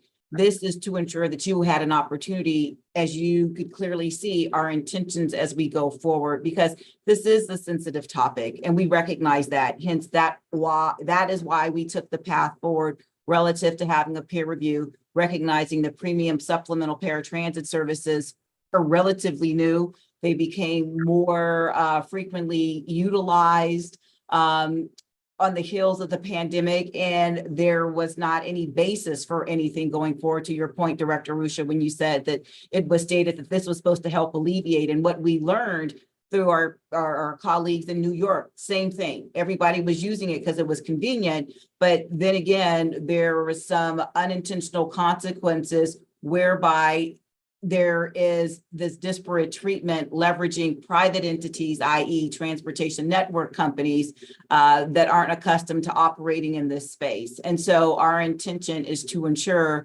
that we are being equitable as we go forward. So I just wanted to ensure that, because I know this is a robust discussion and didn't want to curtail it, but wanted to emphasize that we're going to be talking about this in so many different forums because we want to address the needs of our populations to the best of our abilities while being good fiduciaries.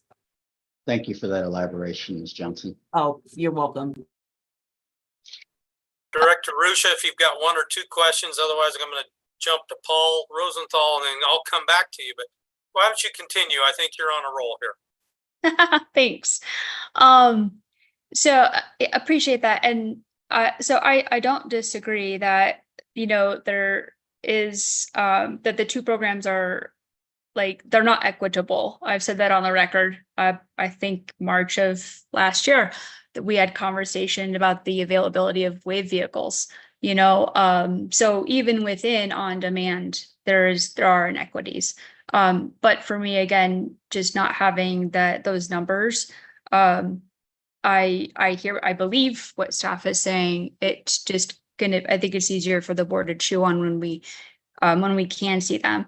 And so I think it kind of leads me into my my other point was that we've had discussions about KPIs, and one of the requests from some of the directors and myself included was that we get more data and those KPIs on paratransit reported back to the board in the way that we used to. And I believe it's been almost 3 years now where we haven't had those reports. And those reports used to detail things like customer satisfaction surveys, on-time performance, et cetera, et cetera. I mean, even right now, we're not reporting to the board our OTP for Access Ride. And so that is, you know, something that I just would implore staff to, I know that there's been discussion with the performance committee, but for staff to just get that data out there and share it, you know, with the board and with this committee, because paratransit and ADA related issues are under the purview of this committee. And it does seem strange that we don't get those reports. So my hope is that not only do we do some course correction in terms of optimization and equity with the programs, but also the communications and that transparency with the public return as well. It will definitely, I think, help directors make better data informed decisions on votes on these matters. So I did have a couple of things that are specific to the actual peer review. And they weren't on the screen, but I just wanted to flag a couple. And the first was the airport fare was mentioned. I think the route referenced was like 145X, which is essentially like a Skyride that we don't call Skyride, but it's limited stops. And that was pulled out as an example of like, you know, we should evaluate, you know, our definitions of like commuter and fare equity. So I don't disagree that we should do that, but the issue that I had flagged, and I think I flagged it with staff, as it relates to the airport was one not brought up in the peer review. And I think it's important to just, put it out there today, is that RTD, like, we permit one-way low-income fare, like 3-hour passes to the airport, right? For individuals who are able to, say, take the A line in. And if you are an Access-a-Ride customer, like, you don't have a 3-hour pass. Your trip might take you 3 hours, but you don't have a 3-hour pass. And so there's no like comparable fare for that low income, like, paratransit customer base.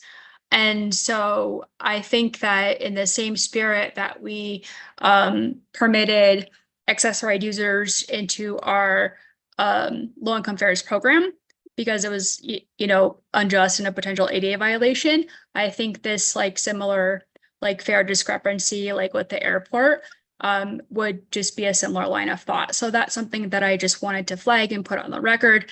And maybe that is something, that staff can address in a memo, or, at least assure us that, that, specific issue, will be evaluated as you move forth in this process. And then on the communications, and then I'll yield to like colleagues, and then I'll follow up with just one more. But like on the communications, I had a couple of questions and requests. Like the first is, since we're already starting to communicate out with the paratransit community, and enter that dialogue, would staff just like kindly forward some of those communiques to the board so that we can see them, and then like moving forward, we might like get a copy, just like we have done with other campaigns, just so that we're kind of in the know and we can see how the process is moving forward. And then if I may, just with my communication that I sent out on Monday, where I shared that the webpage was live, embedded in that was the email that was disseminated, and we will continue to do that so you guys know what's happening. I just wanted to take the opportunity to share that. Thanks.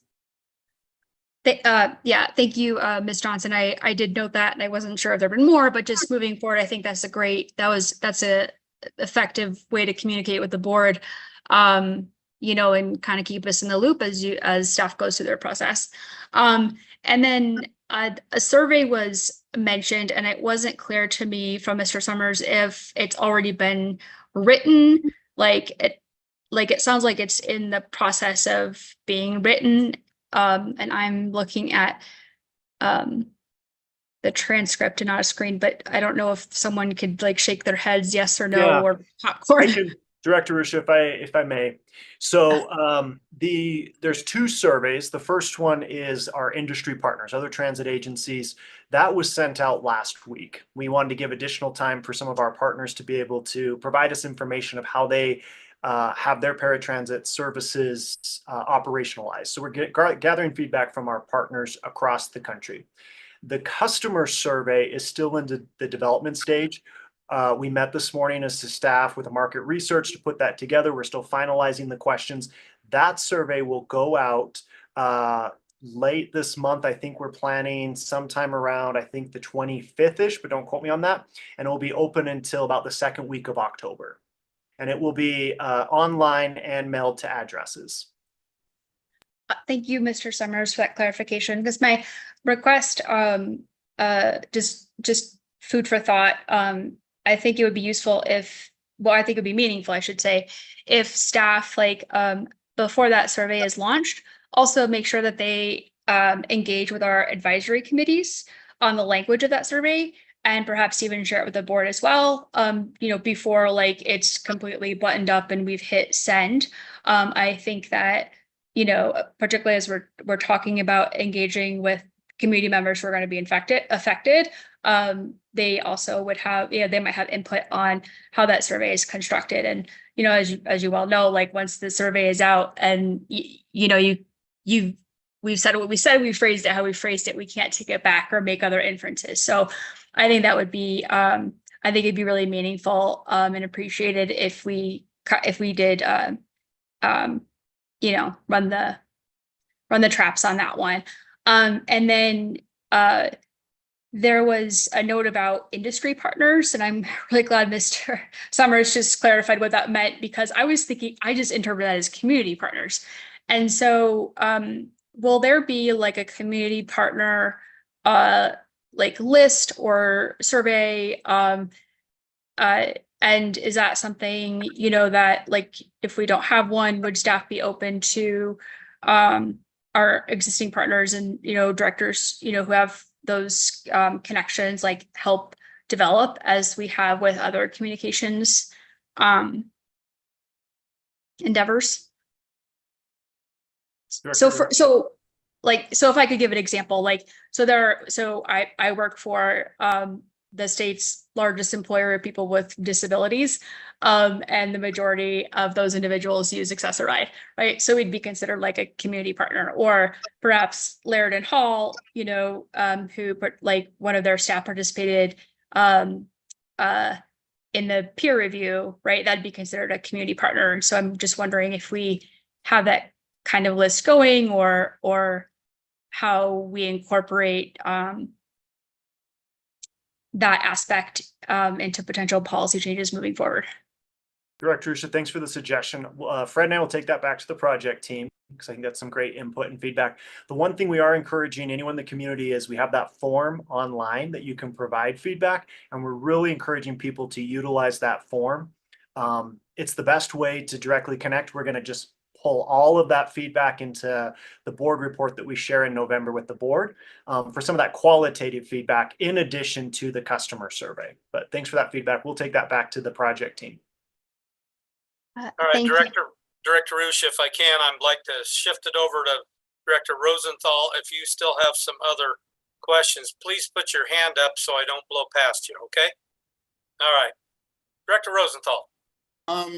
Actually, it sounds like Director Rusha is still asking questions. I'd be glad to allow her to continue and you know, finalize any other perspectives, thoughts, and questions. Makes no difference to me, folks. However you'd like to proceed, one or the other of you. Thank you, and thank you, Director Rosenthal. That's very kind of you. I know you've been waiting patiently. So regarding again, going back to the survey and the survey construction itself, I was wondering if staff knows how many paratransit riders were surveyed in, like, by the panel, or I'm sorry, surveyed, communicated with, you know, engaged with by the panel during the panel review.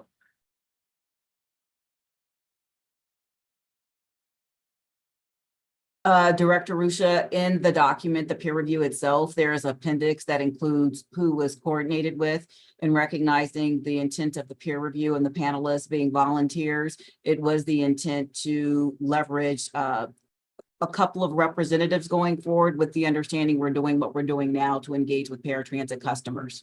We were using the subject matter experts to look at our program to identify opportunities, strengths, and weaknesses that we're leveraging. So I don't have the peer review pulled up, or the documented somewhere. I think there was only maybe like 2, and maybe due to conflicts, 1 didn't participate. Did you find it, Fred? Yeah, there were 3. Oh, okay. 3 individuals that were invited. 1 did not participate. The other 2 we did receive feedback from. Thank you, Fred. Sorry, had to find the paper. Yeah, I knew there was just a few as we went forward and had a cross section. So I appreciate that. I would just, you know, and again, like Director Lewis had said earlier, like, I don't want to argue here, but just from a framing perspective, I just want us to be careful, because, you know, when we talk about subject matter experts, our writers are our subject matter experts as well. And I think that I recognize that, you know, the review is complete. And that was in part why I asked questions about how we would move forward engaging with community partners, current paratransit riders, or advisory communities, et cetera, in that strategic outreach, and how we are going to, you know, potentially overhaul these programs. Like, you know, for example, the panel like noted that they were, and I'm just paraphrasing here so I can focus on the Zoom screen.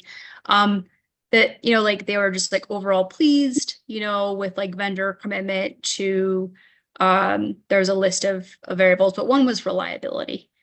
And like, I appreciated that statement, except I wondered what data they were looking at, because the data that I had last seen showed our on-time performance for Access-a-Ride was, you know, at like in the low 70s on average.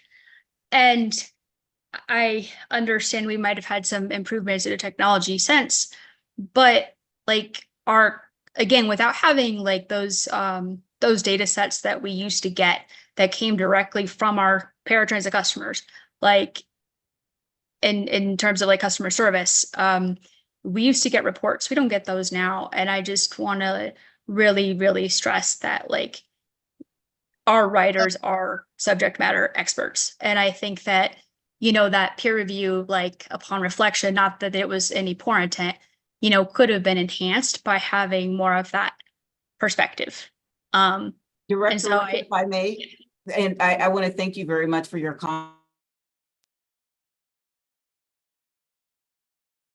Oh, Deborah, you went on mute.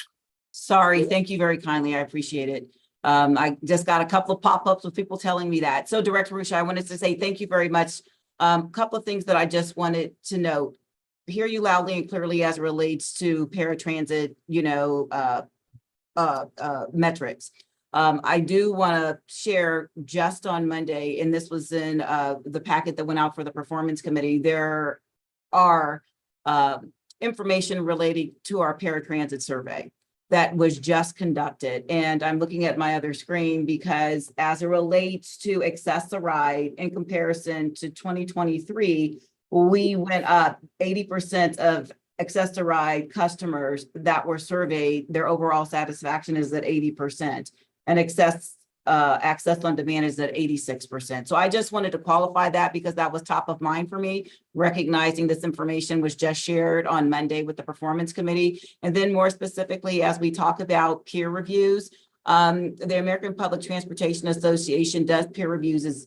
The intent here is to utilize their subject matter expertise to give us an understanding of where we're going forward. And I speak from that vantage point because a couple of us on staff here have participated in that review, recognizing that we had people fly out from around the country. They were here for 2 days. And so they were meeting with different people. So I think when we talk about a peer review, the scope that we have within and the amount of money we pay for that, recognizing that these are volunteers that are helping us out, there could have been some misunderstanding relative to what the expectation was and what we were doing. And I just say that because as some board members know, this is the 4th peer review that, you know, I have commissioned, and recognizing that we have leveraged all of these peer reviews, the 4 being the transit policing, community policing, that we are still utilizing recommendations in the implementation phase.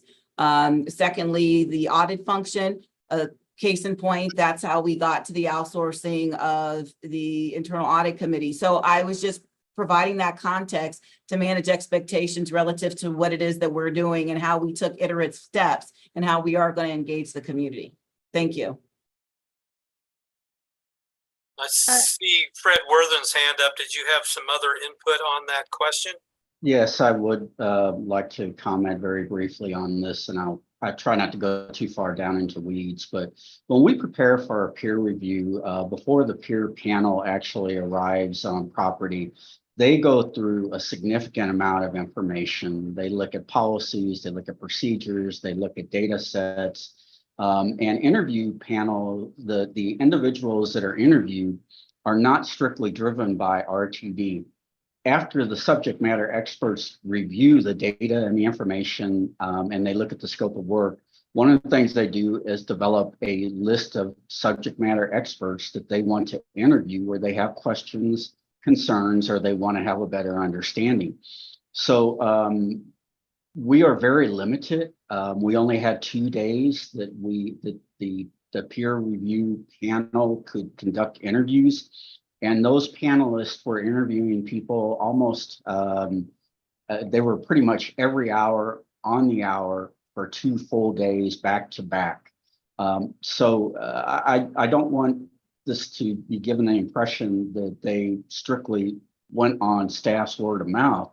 There is a significant hours and hours and hours of background information and prep work that is done before the peer review panel even steps forth. They also have expertise, as Ms. Johnson said, in these areas. So many times they know where to look and what to ask for because they have dealt with these issues in the past. Thank you, Fred. So Director Ruscia, I'd like to get to Director Rosenthal. Are you close to being done, or do you want me to come back? But if I could take a breather and let's let Director Rosenthal get in a couple, and then I'll if I could just, I'll have 2 quick ones at the end. Okay. Thank you for your cooperation. Director Rosenthal. Sure. Thank you, Mr. Chair. I actually only have one question. And so I've been hearing through this entire discussion, and this is something that maybe we can hear more about when it comes more to the full board, but I've been hearing words like disparate treatment, equitable, inequitable, ADA violation, contracts with private vendors and industry partners. And it makes me concerned, are we at exposure to litigation to where that, that is a factor in ensuring that whatever program that we sort of reorient our paratransit to, that we are not going to be, subject to litigation either by a federal agency or by individuals in community or our private vendors, industry partners who say, how come these folks are getting this disparate treatment that I'm not getting? So I will, with your question, Director Rosenthal, first and foremost, we were talking about the multiple trips for all intents and purposes that have been halted. That was an element where we had concerns about the disparate treatment in reference to the service delivery option with the supplemental premium service, since that's not happening currently. And so as we go forward, we are in compliance with the Federal Transit Administration, with the American with Disabilities Act.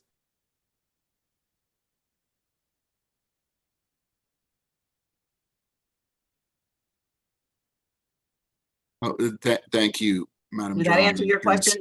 You did, and I Okay. guess that is exactly the answer I was looking for, to ensure that we do not allow the agency to be exposed to litigation. So what you're saying is that we have taken action to ensure that we are not. Right, and moreover, want to ensure that we're doing our due diligence and using data sets as we bring forward recommendations. Hence, earlier when a question was posed whether or not we wanted to extrapolate the multiple stops, we want to ensure that we're not running afoul, creating the perception that there is disparate treatment going forward. So we need to be intentional and look at it holistically and bring forward recommendations for the betterment of the varying populations that we serve. All right, thank you. You're welcome. All right. Let's try and wrap up here fairly soon, Director Ruscia, because otherwise we're going to need a break for our Visible Voices folks. And just a reminder, we will probably have another very robust discussion in the next month in regard to this item again. So if you'll move it along real quickly, we'll try and get through this without having to take the break. So floor is yours, Director Ruscia. Thanks. Although, Mr. Chair, I'll say when you tell me to hurry up, I have like this pause in my head and I start slowing down. It's like, so anyway, but back to a couple of core questions. On the, one of the things in the peer review, that was noted was the legacy status that we gave paratransit riders in 2020 in the May cuts. And so the language in the peer review was a little confusing how it was phrased. I couldn't tell if we had like what the current policy is. Are we continuing to do that with other service cuts, or are we just adhering to that board resolution in 2020? So that was a clarifying question I had, is like, what is RTD's current policy regarding legacy customers and those cuts?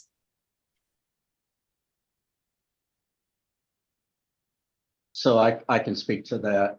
The board resolution was specific to the pandemic itself. It was not a policy change that was extended beyond the pandemic service reductions itself.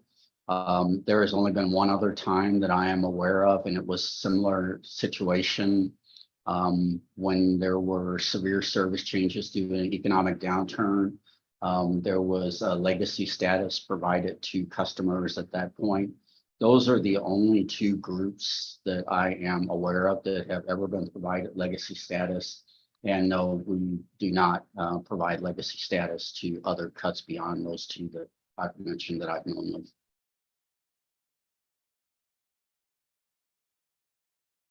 So All right, next question or point?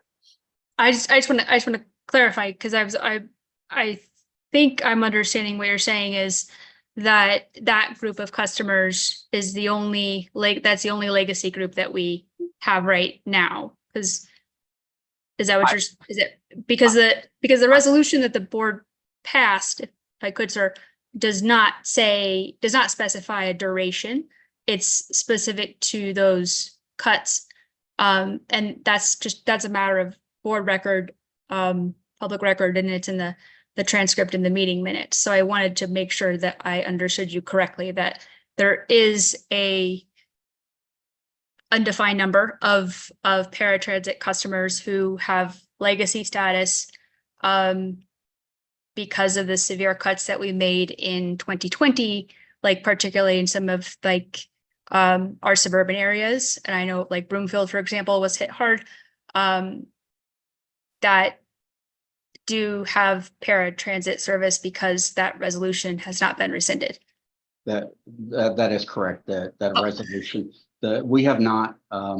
It depends on the interpretation. I was present when those resolutions were passed. I was on staff and in the boardroom when the things were passed. The intent was to deal with the pandemic service reductions itself. We have not rescinded that. The panel did recommend that is something that is looked at as part of final recommendations. But as far as the other reduction, I don't know if there is anybody left from the previous, I believe that was back in 2008. I doubt very seriously that we have any legacy riders left from that. But as far as the pandemic side, those who were granted the legacy status at the time still have that. Right. Thank you, sir. And then I would also note, and I don't have I don't have that map in front of me of, but I would also think that if some of that service from the 2020 had been restored, then that number today of legacy status customers would be smaller than it was in 2020. But one of the reasons for the question was it wasn't clear to me in the peer review as I read it where the agency had landed, like what the current policy was, but also like there was reference to operational efficiencies and the like, and I was really concerned that like a small portion of disabled, mostly suburban paratransit users who don't have any other options, might be flagged for, denial of service or increased premium service or something of the like. And I hope that's not what staff intended to say in the review or summarize, but that was a fear I had as I read it. Thank you for that clarification and allowing me to just put that on the record. And then I think the only other question I guess I would just make a comment, and any other questions I can just follow up with staff. But I do want to make a comment, and it's kind of piggybacking on what Director Rosenthal asked, like about our like liability and exposure. And like this peer review, like is, I think, a wake-up call for the agency. I think we put things on paper we know inherently to be true. And like to that end, like we, how do I say this? Like, if I believe, council, feel free to interrupt me if, you have a different thought, but I actually believe that had we not engaged in this peer review and we continued as we were, then we absolutely would have, we were open for liability, whether it was an ADA lawsuit, or it was something related to FTA compliance, like contract monitoring. And so I think like by going through this process, like we're also demonstrating as an agency that if we, do find, if we do find things that need improvements or enhancements, we're going to address them. And if we had let things just go on as they had been for a while, that we would have, I think that exposure just would have been wider. So I guess I do want to give our GM CEO credit for initiating the peer review.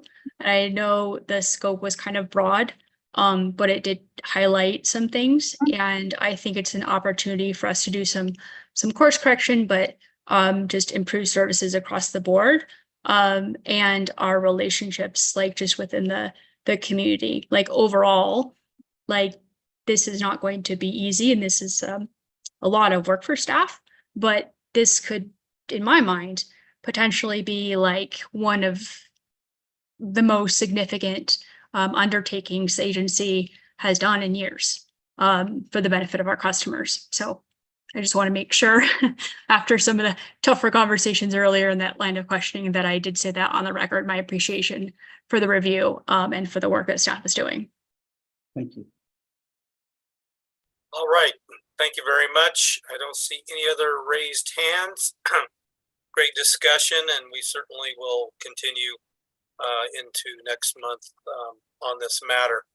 So next is item, excuse me, F, other matters. There's just one comment I wanted to make. We are endeavoring to work on Vision Zero in October. There's been a lot of talk about it, brought up again by several directors tonight. It's certainly not our intent to postpone that past the end of the year. So we will have a discussion on Vision Zero in October. So that will be on the agenda. So other matters from other board members. Raise your hands if you got other announcements or other matters. Wow, only one. Oh, there's two. All right, Director Lewis. Yeah, just quickly, Director Tisdale and I had a chance to do a class with the Denver Chamber of Commerce a few weeks ago. I think Jack Kroll sent you out a letter. And two of the nuggets that came out of that, we were getting feedback from executives and professionals. And I just wanted to share with you two nuggets. And they were saying that the buses should be a little more welcoming, and perhaps stickers, decals, color, one to please our younger riders that were getting on the bus, the 19 and under, but also to help address mental health. If we do some research on mental health, I'm pretty sure we're going to find out that there's certain symbols and colors that help people with IDD and other issues to stay calm on the bus. The other one was providing information to our general public about how to deal with people with mental illness. So maybe a possible connection on our website to give maybe a YouTube channel or something that will address people's fears. Because I know when I get on the bus, and I see somebody that might be schizophrenic, I recognize that. I know they're not a threat, but to other people, that's a threat to them. You know, we've talked about safety, whether it's real or perceived. So I just wanted to share those two ideas with staff and see what they can do with it. And like I said, Tisdale and I had a really great conversation with these people. Those two ideas really stuck out to us. So we just wanted to share that with staff and see what they can do with that. Thank you. Appreciate the commentary on that. We did see the message and some good input, and great to have RTD represented with that prestigious group. Director Rusha. Thank you, sir. I did have a question. I think it's appropriate for this to raise in this committee. So we had just received, I think a few weeks ago, an email communique regarding the our latest FTA review, and there was a notation about service animals. So I was wondering if, like I said, I had one comment / question. When we went through our last code of conduct change, that was brought up, and just making sure we're very clear what is a service animal, versus a pet, and it's something that customers have communicated to us about, as well as operators. And I guess I was wondering, like, maybe GM CEO Johnson can answer, should we expect changes to like signage, code of conduct? Is that something directors can work with you on as it relates to the COC? And just kind of like an update on where we are after getting that feedback and where you think we might go. Proceed.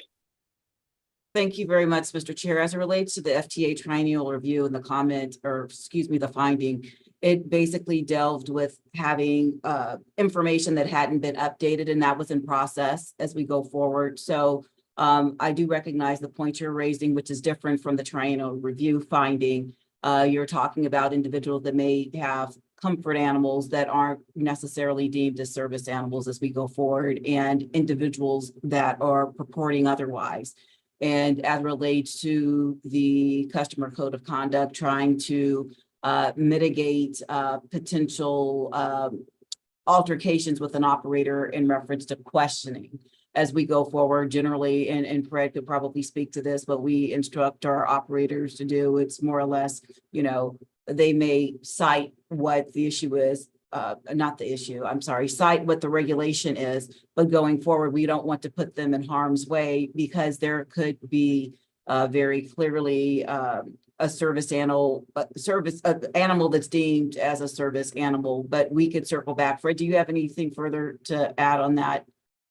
No, we just have to be very careful about when it comes to handling the service animal. We can, the only real question that we can ask is, what service does it provide? I mean, we can't ask for anything else with regard to proof or any kind of documentation. So we're very limited. If we have a situation where a person is a continuous problem, then we can deal with that independently.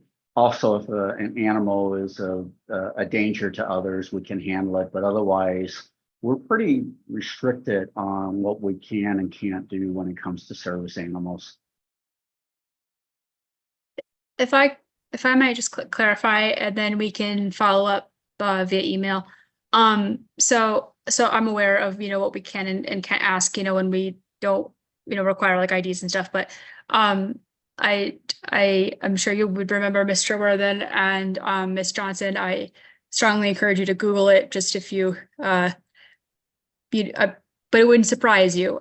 We've had individuals say that they're snakes for emotional support animals. I remember that making the news. We've had runaway snakes on buses, actually.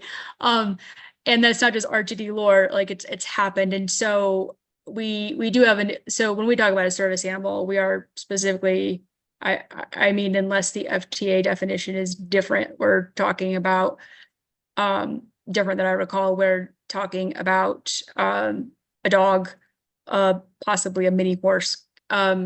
and there's also, it's also a misdemeanor in state law to pass off an animal as a service animal when it's not, right? So I just think that like a combination of updated signage, education, but education with the public would also help, in addition to just like that fine language tuning that we need to do just to ensure that our definitions are tracking, with state and federal law and regulations. I think that definitely goes towards, the welcoming service environment for everybody, but it's just, and I know that staff knows this, but it's really worth pointing out again that, we have had situations where a bona fide service animal is attacked by someone's pet, right? And that animal is now out of service or has to be put to sleep. I have friends who will not ride RTD because we have a pet problem, as it were. So I think just in addition to, some tweaks in policy and education and language, I know we've got a lot on our plate now, but I'd really love to see, as an agency initiative, maybe next year of really doing some, customer engagement campaigns and education campaigns so that we can, reduce the risks to folks, and animals already mentioned. I think that's a double, triple benefit. So thank you. And I appreciate comments. Thank you, ma'am.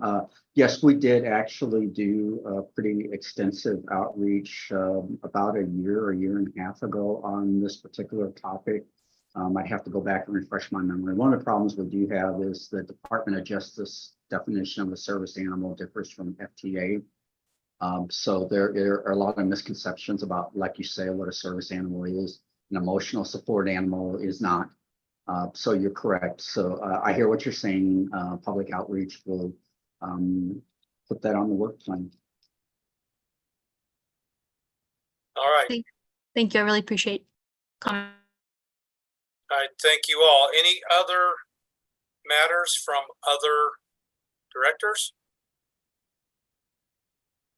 Okay, our next meeting date is October 9, 2024. And our work plan for that meeting has us slated to consider action on the PTASP as we reviewed today, as well as discuss items related to the January 25 service change. We'll also hear a Q3 HR update and hopefully be in shape for a Vision Zero discussion. So seeing no other discussion, I will adjourn the meeting at 8:03 p.m. Mountain. Thank you all very much. Good meeting. Bye, everybody. Thank you.